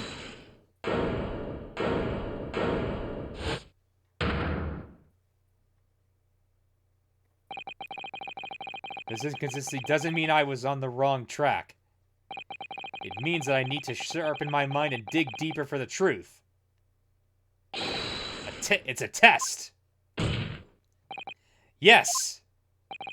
If the knife fell on the victim from above, there's no way that it could have hit her in the middle of her back. Under normal circumstances, that is. What are you implying? Counsel?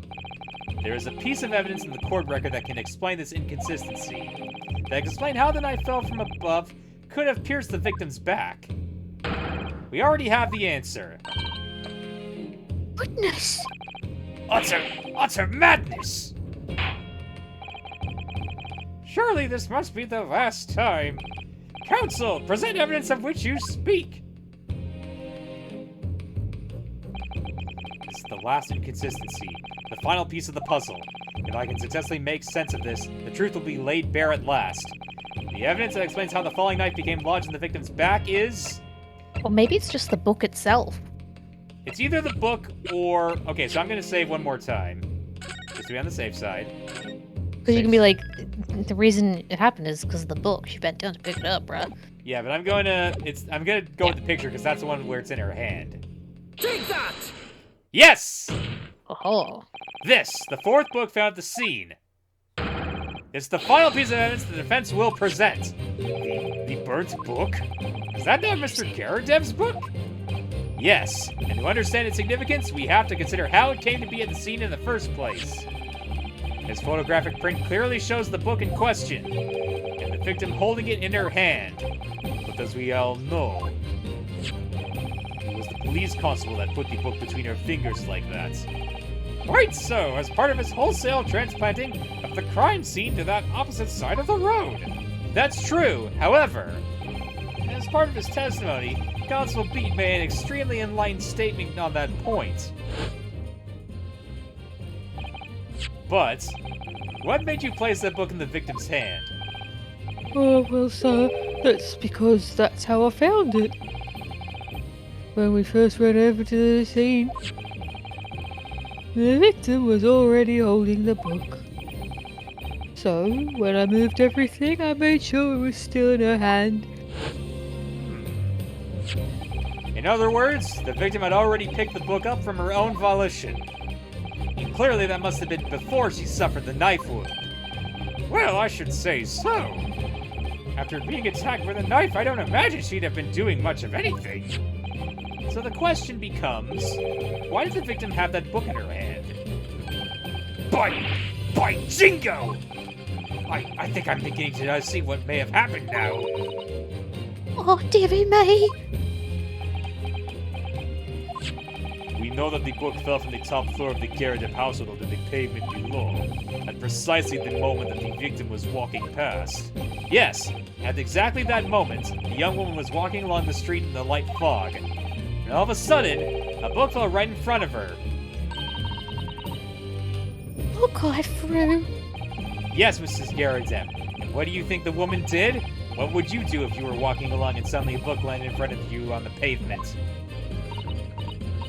Well, I really can't imagine it, but I suppose she might have reached down and picked the book up. Oh, she's a cutie, actually. Yes, that's exactly what the woman in fact did. She picked up the book. Oh, heavens! When the woman reached down to pick the fallen book up, what position would her back have been in? That's right, facing the sky, completely and utterly defenseless. Then, in the very next moment, while the woman was still bent over picking up the book... Jesus! That is some rotten luck. Next object fell in front of the room above. The jackknife, straight into the middle of her back. And at the same time, walking by chance directly behind Mrs. Green, was the defendant, Mr. Soseki Natsume. Well, I never! It appeared to Mr. Natsume that the woman simply collapsed on the floor. In the dark and the fog, he didn't see the knife falling on her from above. Oh, And from the other direction, the constable and his wife saw no one but the victim and her apparent attacker. So there never was a real culprit to the run from the scene in the first place. No, this was nothing more than a series of unlikely events that culminated in an unfortunate accident. That is the real truth behind this case.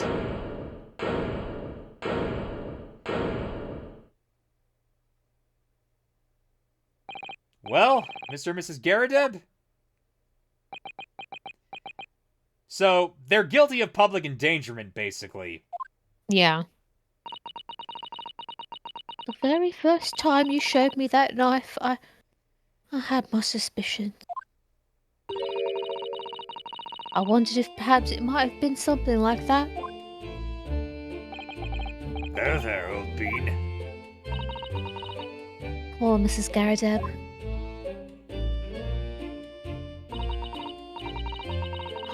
Of course, I never meant for anything of the sort to happen, but... Well, at least she's alive. Like, the victim is alive? Yeah, So- she's not dead yet. So yeah, hopefully she pulls through, but we'll see. It was all my fault, wasn't it?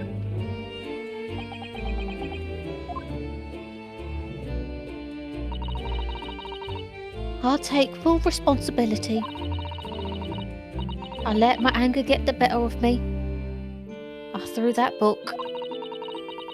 And I threw that knife as well.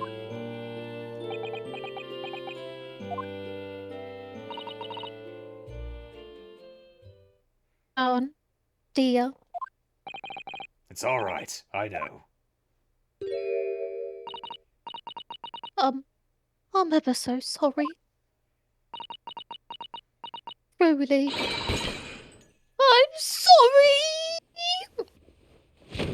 Oh. He's fucking dead. Oh, even though his knee is bad. his friggin' Don't pants. poop. Don't poop, man.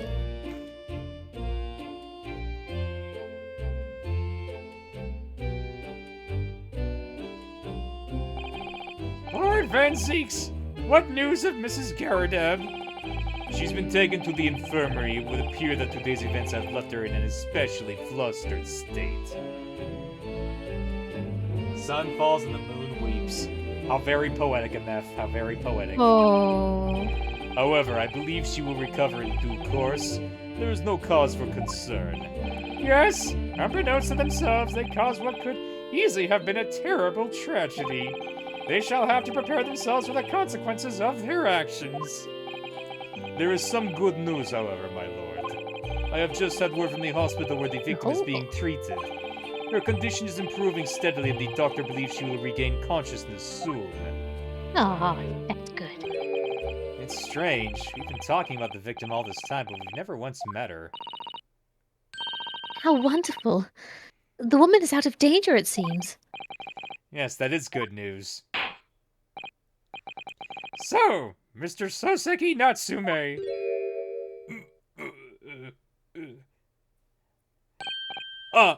Yes! We just cut over to the stands and Speedwagon is there. I don't believe it! They managed to prove Mr. Joestar was innocent! Oh, Speedwagon. Oh, Speedwagon. He's such a good friend. On behalf of my fellow countrymen, I would like to take this opportunity to beg your pardon, sir. You came from your distant Eastern homeland to study our great British culture, and have been repaid with immeasurable unkindness. Please accept our heartfelt apologies. We're going to give you a castle and a manor, and a British wife, and British citizenship. Oh, how wonderful. I think I'll begin studying the ancient Aztecs now. You know, they have this amazing mask. It's made of stone. It's just the beginning of the JoJo storyline. Just the beginning? Oh, God. Could you imagine? This is where it all begins.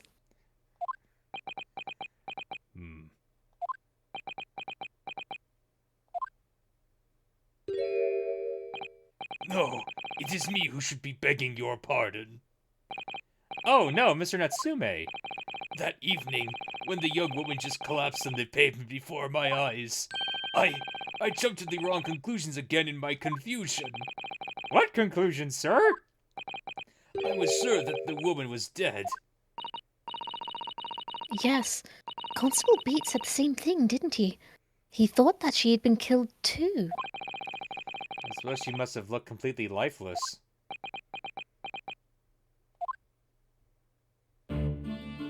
It's been about a year since I arrived in Great Britain now, but I still can't get used to life here.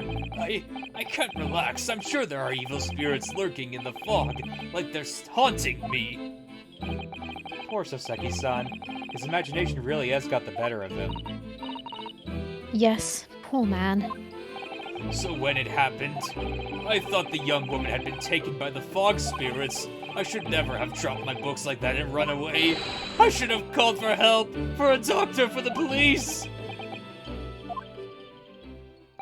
Instead, I managed to create a rift in the relationship of trust between our two empires, and for that, I am truly sorry. Oh, now he's in her seat. That's weird.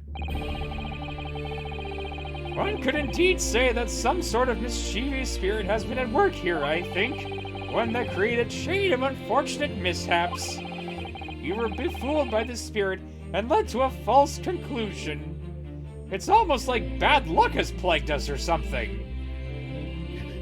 Imagine. Like an evil leprechaun was here, my god!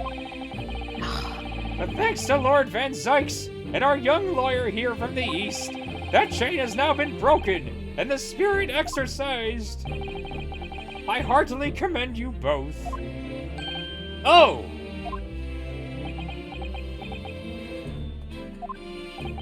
Now then, ladies and gentlemen of the jury. Yes, my lord.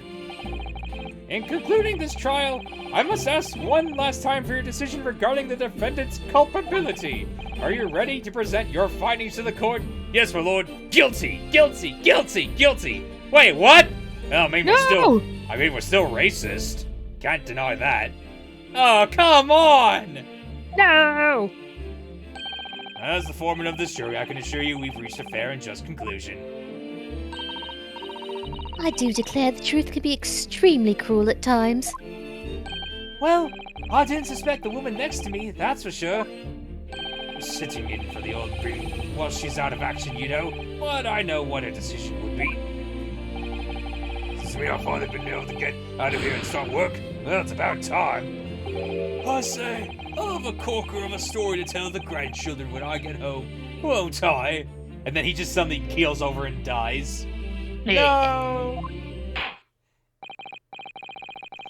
Very well, ladies and gentlemen of the jury, I hereby demand your final decisions. Mr. Foreman! Not guilty. Not guilty. Not guilty. Not guilty. Not guilty. Oh, I wasn't expecting that voice. Yeah, he's got a weird, very light voice.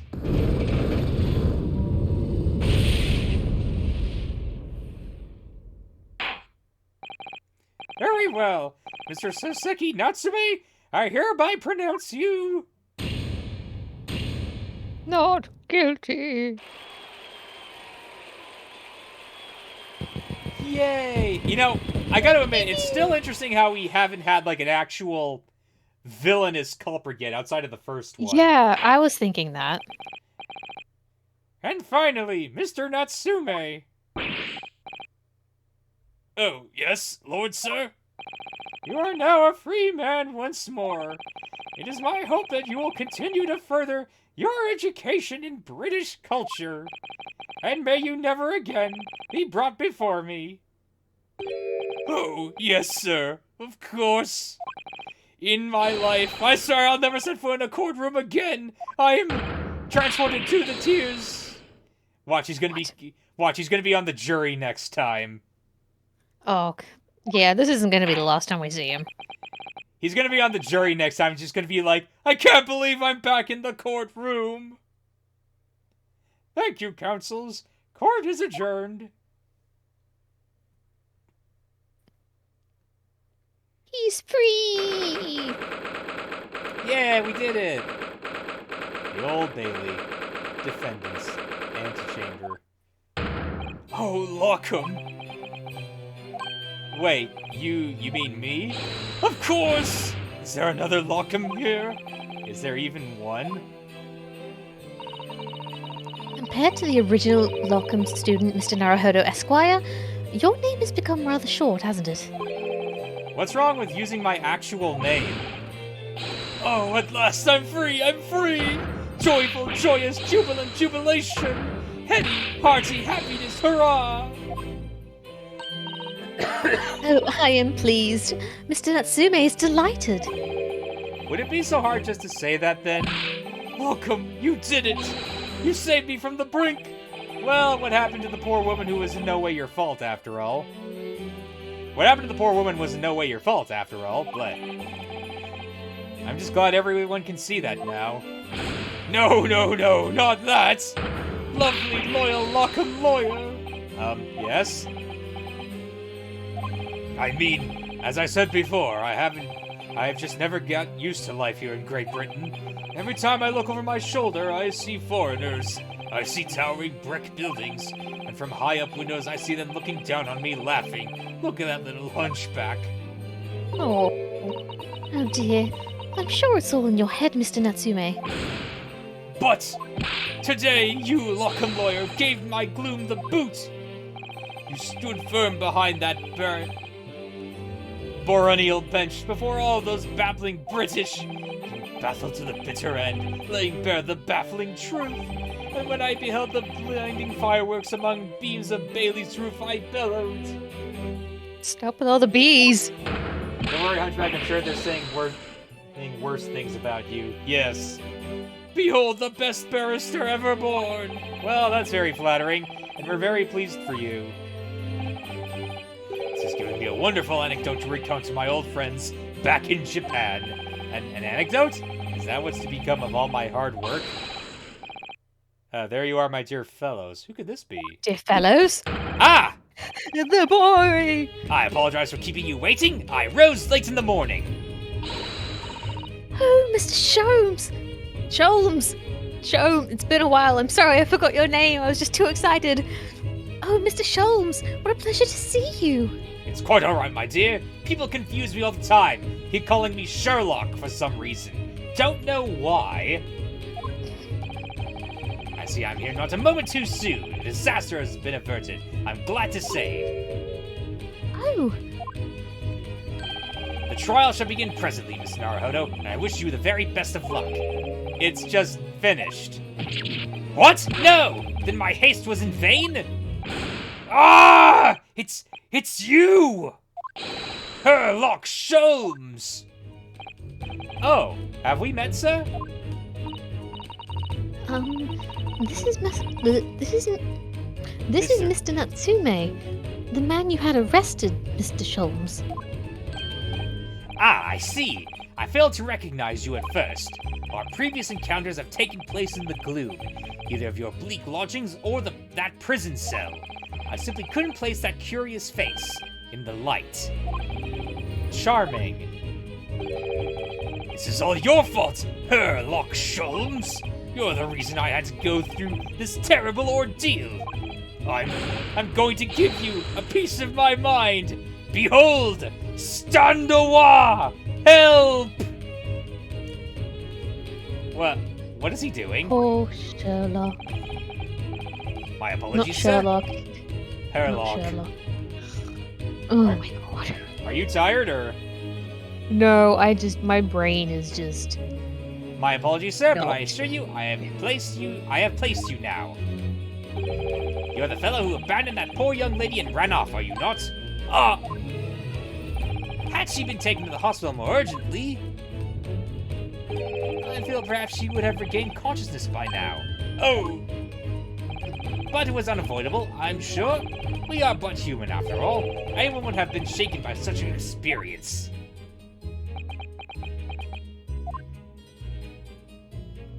I do feel very badly about how I behaved. Very well, never mind. Now then, what was it that you wanted to say to me, sir? He's guilt-tripped him. Nothing. Priceless! Oh, I am sorry, really, but... that was quite priceless. Poor Soseki-san. Still, on the bright side, you've had an extremely entertaining experience without paying a penny. And it would seem you were not even found guilty. But there is no bright side. Whatever do you mean, Mr. Natsume? Even after this, I'm still cursed by the spirits, and now by the Reaper. Ah, Lord Van Zeeks, I haven't forgotten, you know. What's facing that man in the court means, even if you're found not guilty, you're still doomed. It will be alright, Mr. Natsume. If the Reaper appears trying to make trouble, I will protect you. Why?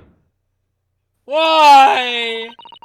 With a perfectly executed Susato takedown. Why? As I'm strong. Much as I like being turned on my head, a bit of warning might be nice next time, Miss Susato. He looks so shaken up. He's like, oh my god, she just did that. Oh my god. So, Mr. Natsume, what do you intend to do now? You mentioned something about recounting your experiences to your friends back in Japan.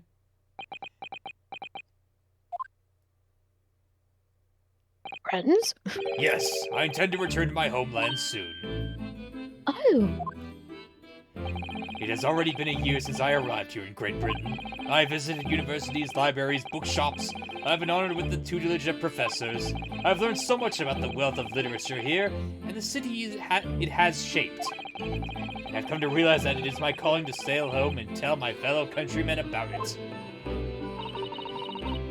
very touching, Mr. Natsume. Or in perhaps less veiled terms, you wish to withdraw halfway around the world, escape the terror of the Reaper's curse? That's not it at all! The more I learned of literature, the more this strange feeling claws at my insides. I feel compelled to return to my roots and attempt to pen a work of my own. Oh, I see. A work of literature by Soseki-san. Could be an interesting read. Is this like a... Is there a reference in the other games that I'm not picking up? Either that or it's a literary reference. I wanna hold on. I'm gonna try and see if I can look this up online, okay? Can you give me Yeah, give me a second. I'm gonna look this up Surely online. if we look it up, there won't be any spoilers now, because we've finished his case. Yeah. Natsume Soseki. Oh my god! He's a real person! Is he? He's a real person. Natsume Soseki, born Natsume Kinosuke, was a Japanese novelist. He's best known around the world for his novels Kokoro, Bochan, I Am a Cat, Kusumakura, and his unfinished work, Light and Darkness. He was also a scholar of British literature and writer of haiku, kanji, and fairy tales. From 1984 until 2004, his portrait appeared in front of the Japanese 1,000 yen note. Oh my god! And he kind of looks like it. This guy kind of looks like him too, yeah! Yeah, I've just gone and googled it for, like, images. He's got the same mustache. Yeah! He wrote I Am a Cat, Kairoko, Botchan. Yeah, okay. Oh my gosh. Oh, wow. This is kind of like having just William Shakespeare be in your game, I guess. That's cool. I didn't know that. That's pretty cool. Yeah. And what about Miss Susato and yourself, Mr. Naruhodo? Sorry, what about us? Will you return to Japan alongside your mustached compatriots? Why would we? Week has not yet passed since we arrived in London. And only now does it feel as though we have finally found our feet.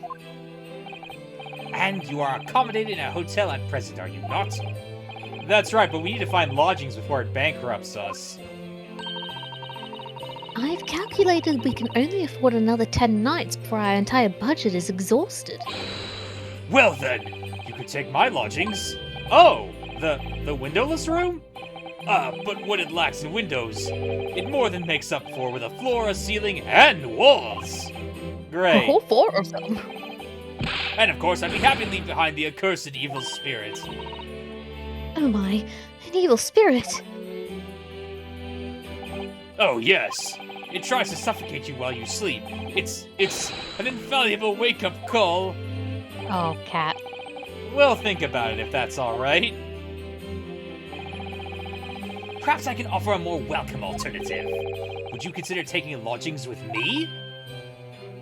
Oh my god, they were roommates. Oh my god, we were roommates! Really? Well, a vacancy has conveniently presented itself, though it is up to the attic, I might add.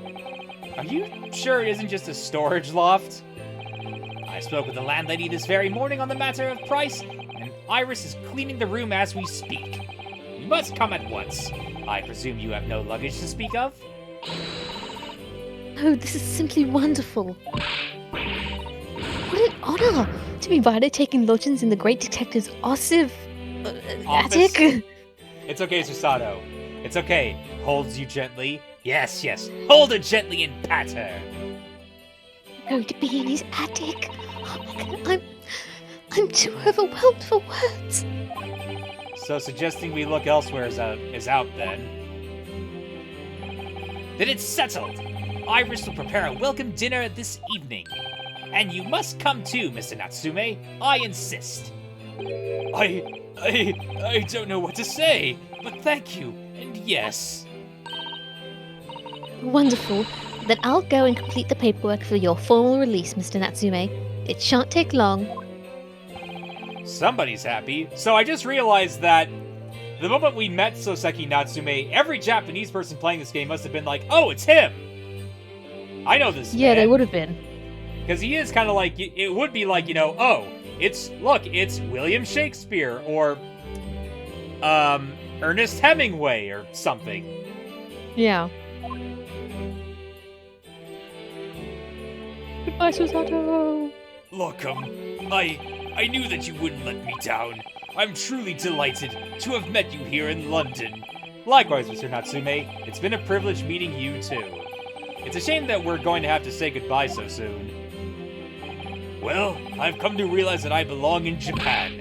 But Lockham, we'll meet again one day. Yes, I'm sure. And hopefully by then, I'll be a successful lawyer. Hopefully by then, I'll be a successful author. Well, my dear fellow, our carriage appears to have arrived. Shall we go, Miss Naruhodo? Yes, Mr. Sholmes. I've little doubt Mr. Natsume will be released in time for dinner this evening.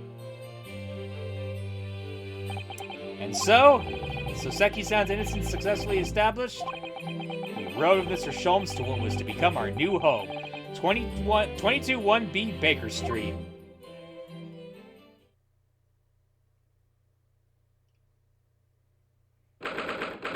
That's a spacious loft. Yeah.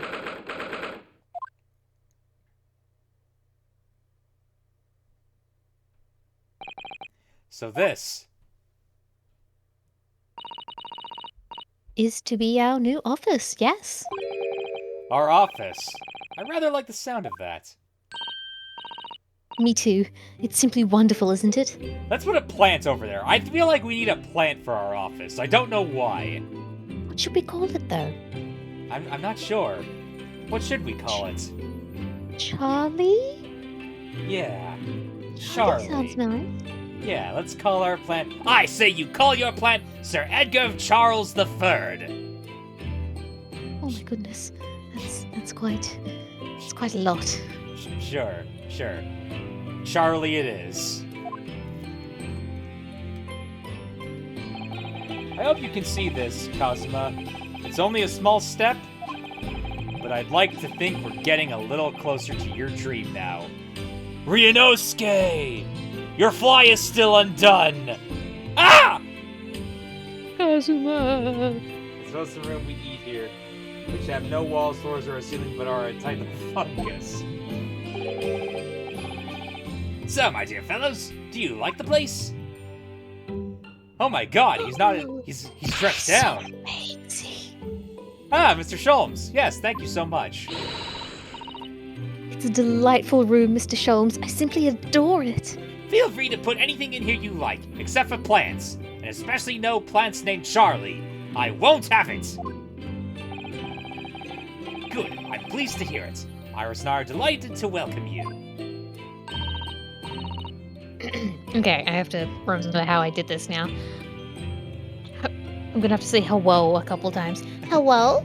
Hi, I hope everyone's hungry. It's nearly time for dinner.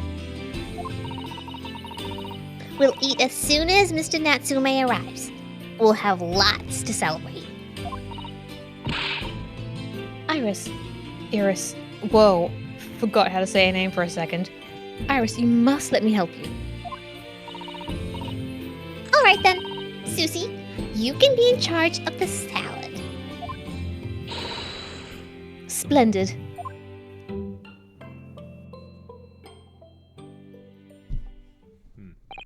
So, Miss Naruhodo, how does it feel to have your own office in the capital?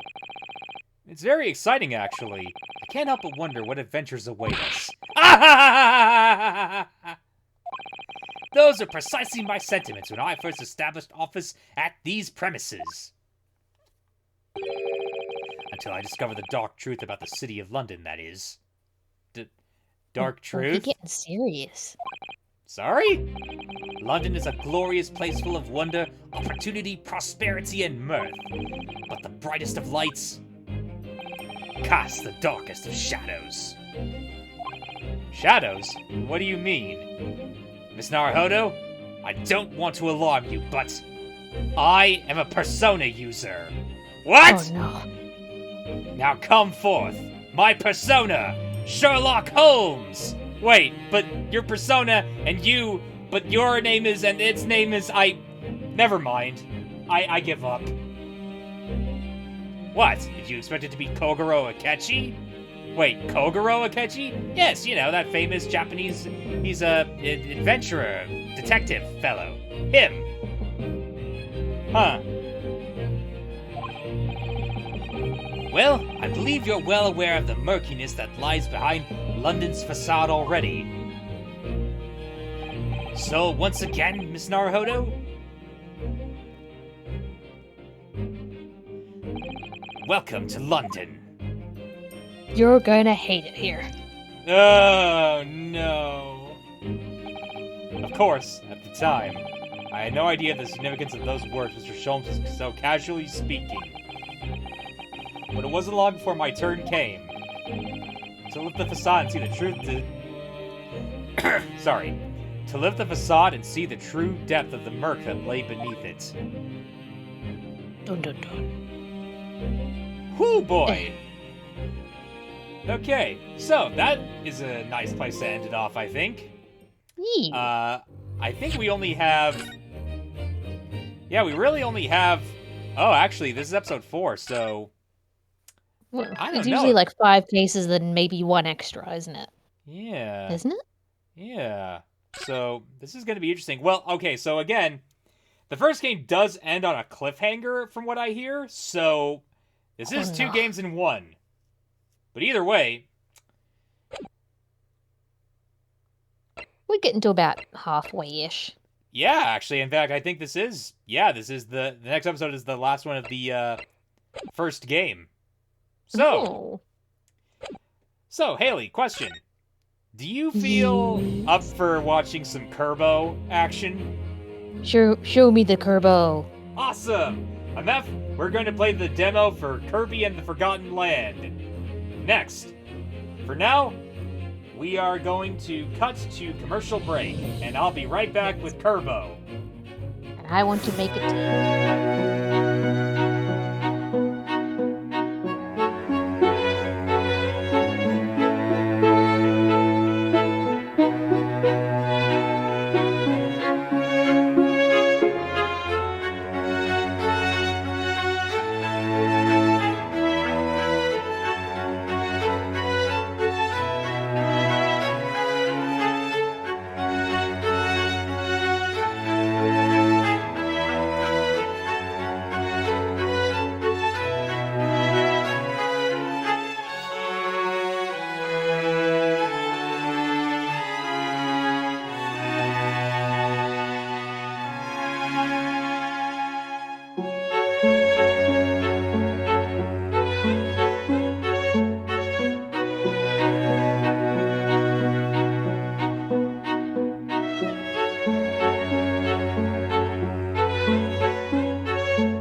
Hey, everyone! My legs.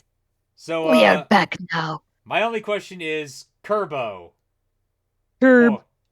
Poyo. Poyo! Poyo! I say things like as if I've ever played a Kirby game before. This is a very big departure from Kirby games, from the looks of it anyway, but it'll be cute, I'm sure. We could play co-op, but unfortunately, if I'm correct, yeah, no, we have to, It's only like a local co-op. you have to, there's no online co-op, unfortunately, no. But oh well. Nah. Oh well. Wild mode, a Kirby game that's a bit wilder and more challenging. The adventure will pick up at times, so you'll collect a lot of star coins as a reward. And we'll just go Spring Breeze mode for now, because this is just a demo. That just seems weird to think of a Kirby game as being, "Oh, this is hard mode." I mean, you'd be surprised, but look. Big Aww. clouds.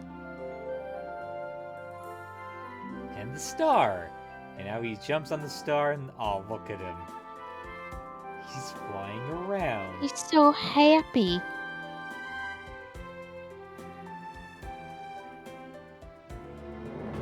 Uh-oh. Oh no. What's happening?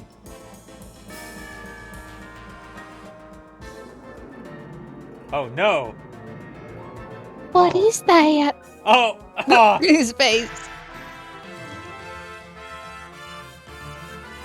Oh no! The Waddle Dees! They're getting sucked up! Run! No! Oh no! Spear How Waddle is he Dee. holding that spear? I don't know! He just can! Oh! He gone! Oh, he did. Oh no! What? What's happening to his body there? That was weird. Ripped apart in the space-time continuum.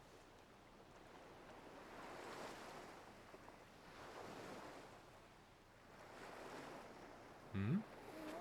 Wake up, Kirby. Wake up!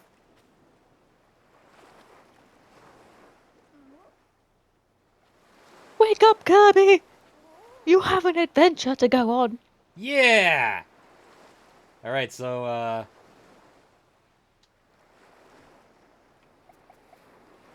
Okay. go straight into it. yeah. Or his little feet noises. And this is him. This is him floating. But, yeah, you can't do that. This is like Kirby 64. You can't, do it all the time, unfortunately. And look, I can Cannot go forever. suck things up and spit them out. He got a strong suck.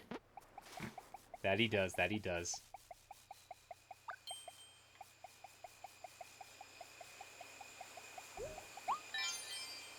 And now I can jump. It's just like eerily quiet. Yeah, this is Like really... like the environment. It's like oh, it's just eerie. Yeah, this is really moody. Whoop. Suck you up. And... I can swallow you, I think. Can I swallow you? Swallow and poop him out. Oh. Oh, R God. is R is swallow. The R trigger is swallow, okay. Oh, hey, Brem. Oh, Bremsy. Such a good game. Yeah. Oh, look, I can dodge. Look. I can dodge. Ooh. He little. Oh, he agile. Yeah, he is agile. I can dodge back, and I can dodge forward. Oh, man. This is so cool. L trigger is So also... bouncy. Okay, so all the trigger buttons do the same thing. Just make him shuffle forward doing that. Actually, what does the D-pad do? Oh! He's got a taunt! And he can sit down! Oh. So cute. Oh my god. He's so cute. Oh no. He is cute. He's very cute. I saw someone make a clay figure of when Kirby swallows the car and it just Oh, right. Still grosses me out. Building. There's the music. Yeah, look at this. Ancient destroyed city. And a sign that's telling us to go It is that a very way. pretty game. It is. Whoop. And I inhale, and there we go. Oh my god, is that Link? Yeah. No, this is Sword Kirby. I mean, it's obviously a reference to Link, but he's always looked like this whenever he eats a sword. Whenever he gets the sword power up, this is always how he looks. I joke. Yeah, I know, but I know you haven't played a Kirby game, so I'm just explaining this to you. This deep and intricate Kirby lore. You must know So about... deep. Yes, you must know about Although, the to be fair, I have heard how dark this game, like some Kirby games, can get. They can get kind of intense. Yeah, it's kind of weird. I wonder... Yep, I can dodge as Sword Kirby too. And up. Ah, crap. Bomb! Crap, I could... Oh, wait. Hold on. Drop my Oh, ability. he respawned. Very quickly, actually. He's got your hat. And now I can throw bombs. And if I run, I roll them like a bowling ball. Oh, that's so cute. Ooh, he's so cute. Now I can pick him up. Yep, and I can throw him. Like that. Hee hee. Nice. My cat's come to visit me. Your cat? Yeah. He likes this. He'll like this. It's cute, like he It's is. He wants my tea. Well, he can't have your tea. If he can get a whiff of milk or anything dairy related, Ah, okay. he'll be there. Oh, look, I can kick the ball. The bomb, I mean. See? I can kick it like a soccer ball. Soccer Kirby game confirmed. Maybe. That could be cool, actually, a soccer Kirby game. Kirby guest starring in the new Mario Strikers. That would be fun. Oh, and look, it's this oh one. no. Oh no. Well- Please don't eat the car.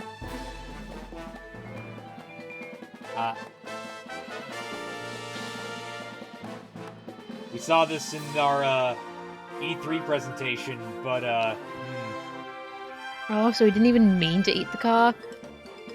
nope. Oh, that's... I hate this. Oh. Just the thought that that's his mouth wrapped around it. Oh. Look, he has a little It's a hat car on with his a head.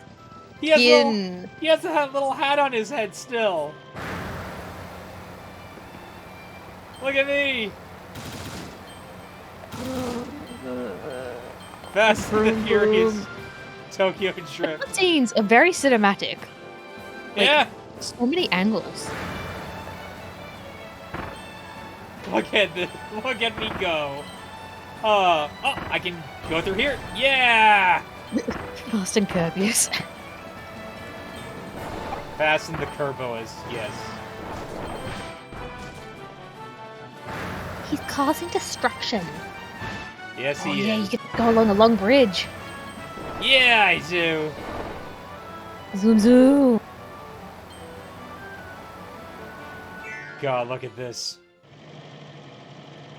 Look, he still has the hat on his head. I just love that.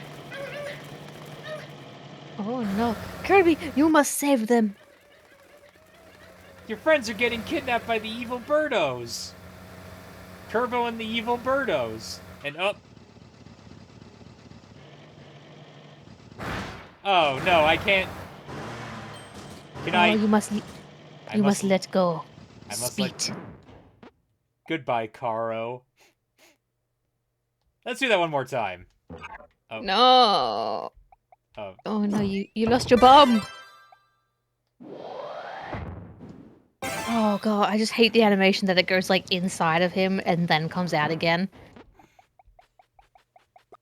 I know, but I just find it funny. I find it funny in the same way that I find, like, cartoons that do that funny. You know, you've seen that in cartoons, haven't you, right? Oh yeah, Or like a I find char- it funny, but for some reason, It- for this particular one, I just know that that's Kirby's skin. I mean, I guess. Oh no! Oh no, the Waddle Dees! You're being kidnapped! Oh no! You can fit through there. Oh no! What is that? It's a cute little thing. What is that? It's a little. Oh, he's so scared. He kind of resembles like the Animal Crossing leaf with a little circle chunk out of it. I was just about to say that, actually. I was actually about to say that. That's probably the final boss. Yeah. One of the things about this game you should know is that in Kirby games, they really like to sometimes reveal that the people that have been working with you this whole time are actually, like, evil dimensional monsters or something. Oh. Oh, I see. So I'm not saying that thing is evil, but it might... The percentage chance of this thing being evil is... It looks too important to not be something other than... new Pokemon revealed?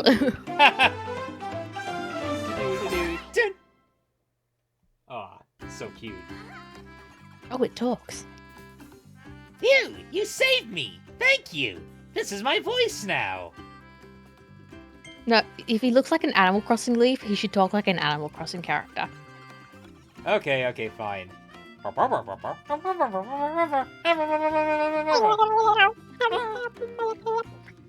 Okay, fine, you do the Animal Crossing noises. You're better at them than me! He won't be saying anything, but I'll guesstimate how long it is. Okay. Here we go.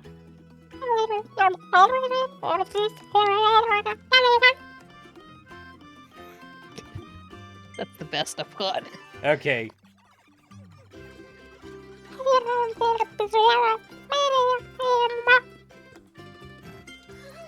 He's pretty cute. Or it's like those really, like, those kind of jokes you get in some shows where they say something for a really long time, but then it's just translated to yes. Yeah. The subtitle just says yes. Yeah, I know what you're talking about. I won't continue with the Animal Crossing thing because it's not really giving much information. Okay, yeah, fair enough. I'm not saying much really. What? You'll help me save everyone? That's great! That's So, exactly what he wants. Your name's Kirby?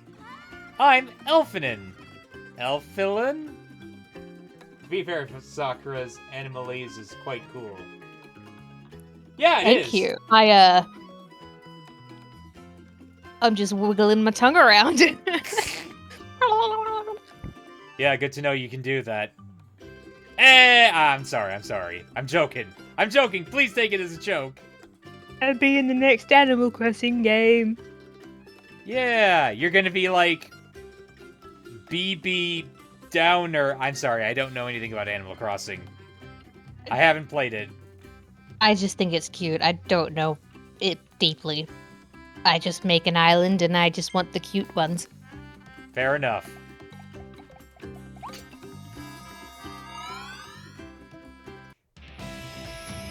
Point of arrival, downtown Grassland. Okay, let's Man, let's that go. music's slapping. Yeah.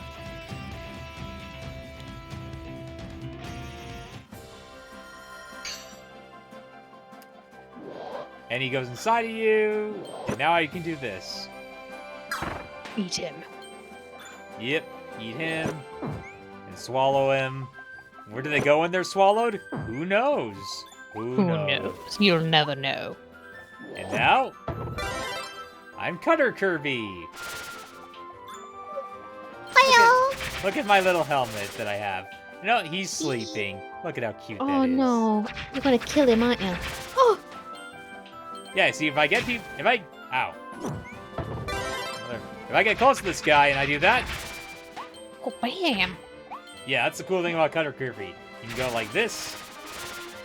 You got a range attack, but you also got your melee attack, which is that cool combo you got there. No, Break. wait a minute, I see something here. A secret. Yes. Oh my god. A red coin. I I don't know what these coins do, but I think I know what they do.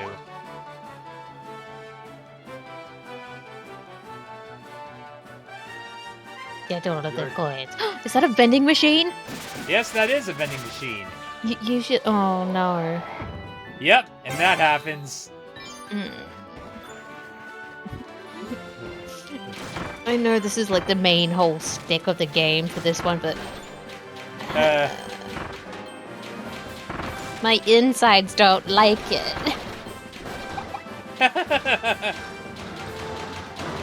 And I don't know how Kirby's insides don't like it.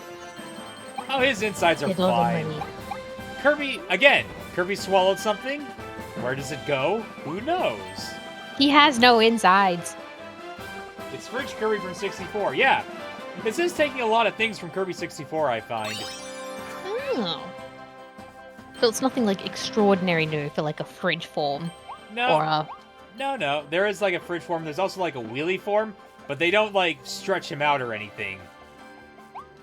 So it is a bit unique on that front, I guess. No, you could just... Could you literally just skip all that? It's weird. Ow. Oh my god. Mind the big hulking bull. Well. Yeah. Ha! There we go. And you're dead. Yeah.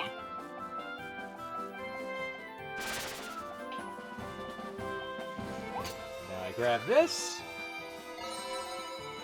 I remember when this was first announced, people were assuming it was like open game, but it's definitely more like a linear. Yeah, it's a bit more linear. It's not really an open world game, but No. it's cool that we I can think it just seemed like it at first. Yeah, it's cool that we can walk that, like... So the thing you need to understand about Kirby games is that they've always been in 2D. There's never been, like, a Yeah, straight they were up... like side scrollers, weren't they? Yeah, they were all 2D side-scrollers. There's never been, like, a straight-up, 3D style Mario 64 thing, or Mario... Well, this is more like Super Mario 3D World, honestly, if I had to compare it to anything. Have you ever played 3D World? No. It's fun. It's also a co-op game, actually.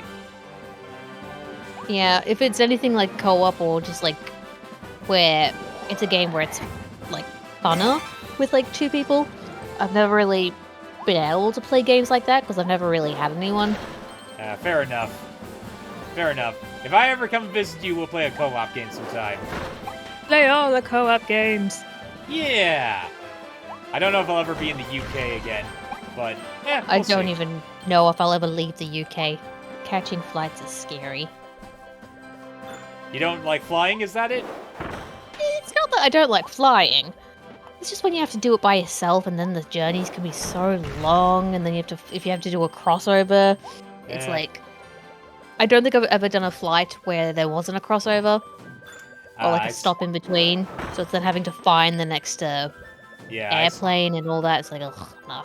I see what you're saying. But, there are, like, flight attendants and stuff, which I Yeah. guess their job is to, like, guide you to places. Like, the only problem I've ever had with flying, to be honest, was this one time where I had to go to Europe, coincidentally, and it was like, we had to cut it really close because we had a layover in Ontario, and we had to catch that one. It was like supposed to be an hour after we landed, and our flight there was like an hour late or something.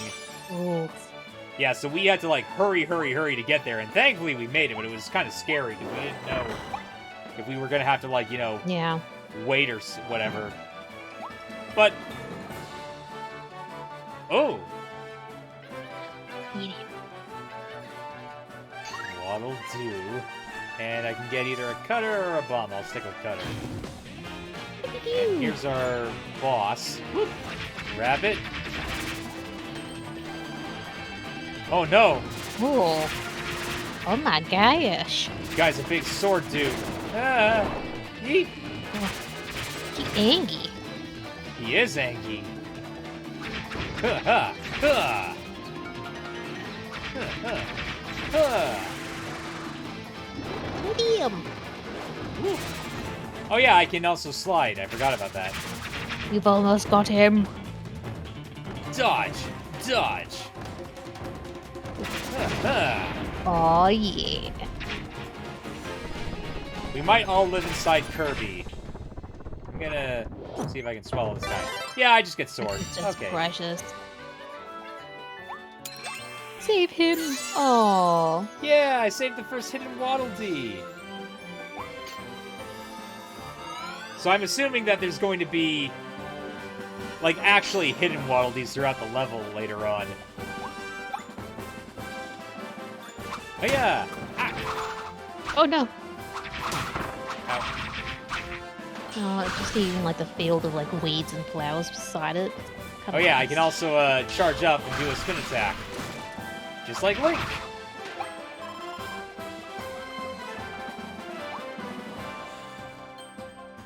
Oh, I don't think... What? Yeah, Oh, there you go. The hidden one. Yeah. Yeah! Well, that was easier than I thought. Nice. Hold on. Oh, okay.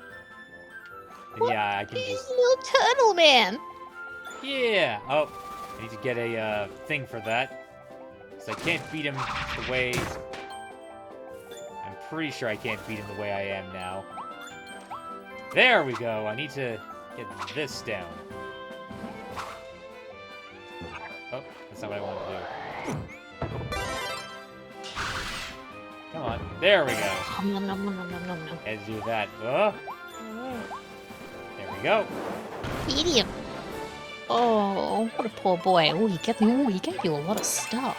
Yeah, and he gave me another Waddle Dee. That's interesting. Now I have all three. Okay.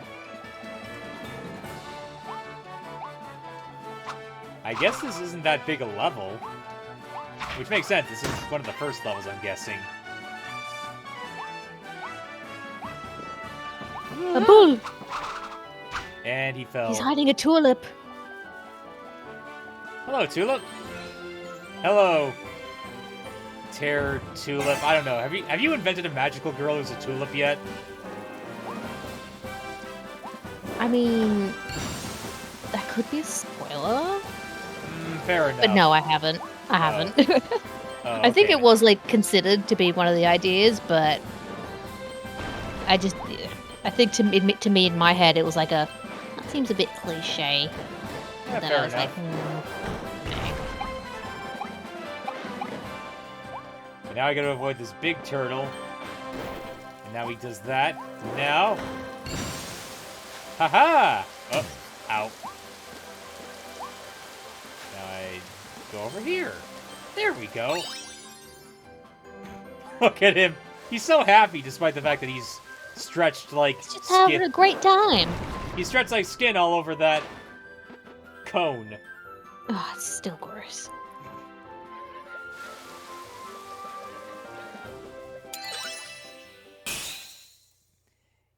Yeah. Stage cleared. Yeah. Oh no, I missed make 5 tulips bloom. I missed them. Oh, I didn't even see where the other ones were. Okay, I get this. I get it now. The water tank. Sword Kirby. Sword KIRBO. Swordo KIRBO. Okay, this is probably going to be the last one, I'm guessing. 3 levels, that makes sense for a demo.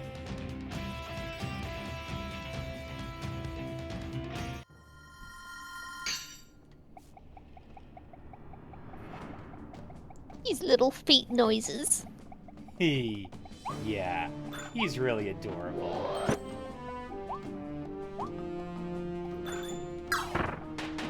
Well, swallow. We ascend here. The music got a bit intimidating.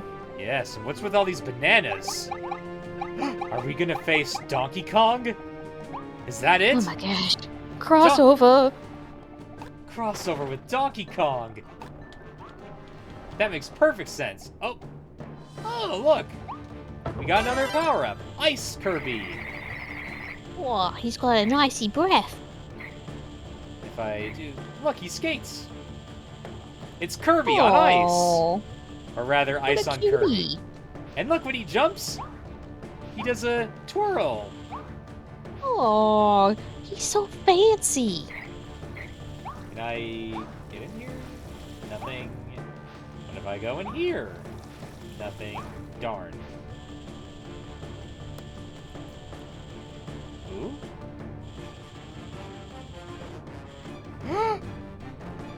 Oh my god, it is Donkey Kong. Oh, gosh. Here we go. So the final year, performing for you. Go with me. Ow, ow. Oh, he big. Strong arm beast. I've been gory Mondo. Oh no. All right, let's do this.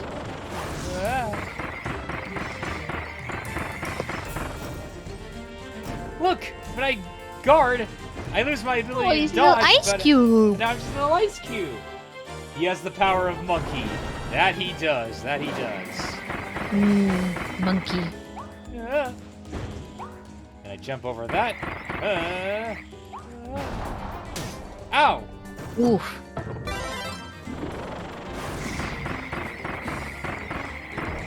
Oh my god, it's the Dark Souls of Nintendo. Oh my god, I love Elden Ring.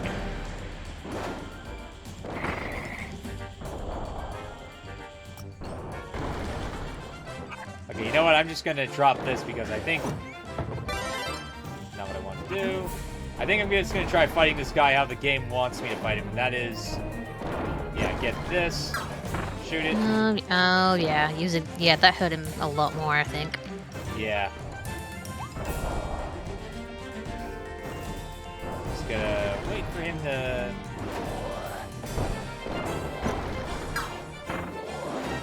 Yeah, look at that. Come on. Ow. Stop trying to hit me and hit me! You think you can take me?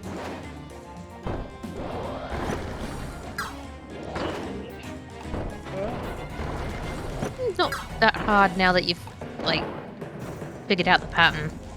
Yeah, no. Oh, unless he's doing something different now. Nope, he's still grabbing rock.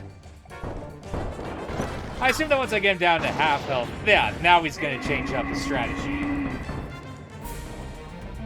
He's quite threatening for a monkey that just throws rocks. Yep. Oh. Is he gonna do a spin? Oh no, he's gonna spin right at me. Oh my god, a heckin' spin. Ah. Oh, he dizzy, get him! Oh yes, you can get so many stars. Whoop. Ow. Oof. You gonna do it again? Third time's There the we go. charm.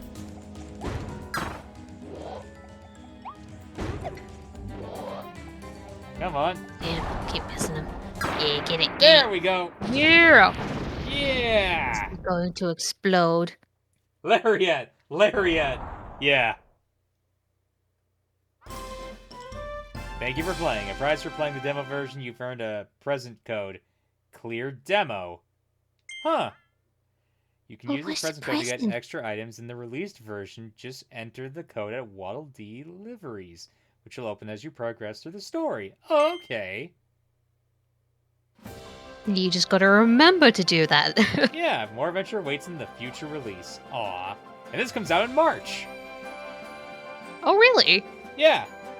This yeah, March 22nd. So, Oh, yeah, it's gonna I come. didn't think it was so soon. Yeah, no, this is coming out like right at the end of the month. So, that's cool. I'll be busy playing another game. Oh. By the way, have you been playing Persona 4 at all, or? I haven't had the chance recently. Oh, that's... I have been thinking about it though. I keep thinking about it. I'm like, "Oh, I really need to play that. It's good, it's good. I really like it. I bought it for you for a reason. Yeah, Sure. I'm enjoying it so far.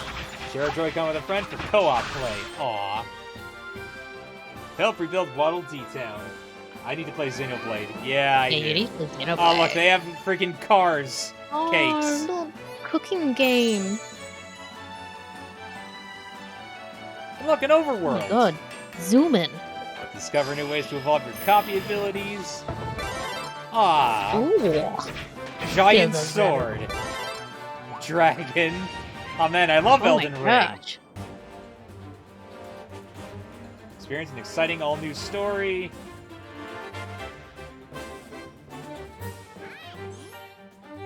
Meet new friends, rescue abducted Waddle Dees. And oh look! Wispy Woods. A new Oh kind my of god, it's Wispy Deku Woods. Tree. Yeah. Oh, The Beast Pack. weird. Meta Knight? Oh my gosh. And King DDD? Oh. Find out what is in store for Kirby and his friends. Oh. No. It's weird seeing like a really detailed background and then you just see Kirby. Kirby. Yeah. A town with lots to do.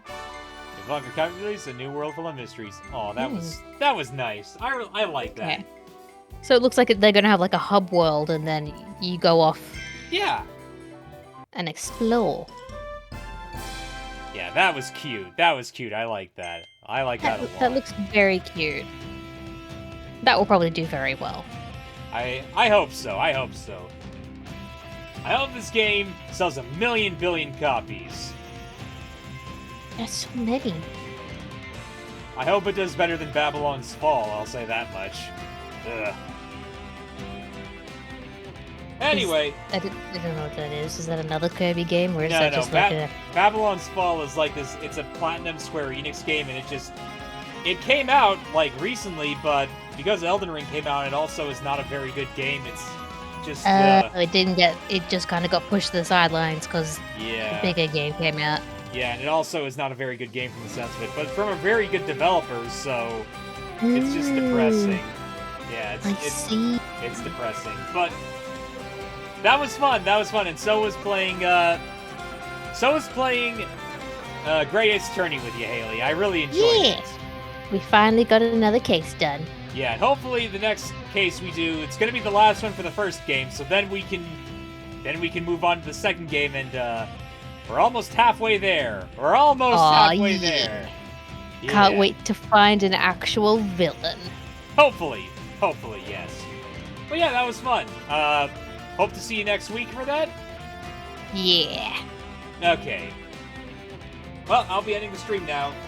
Thanks Alright, for... farewell everyone! Farewell! Farewell.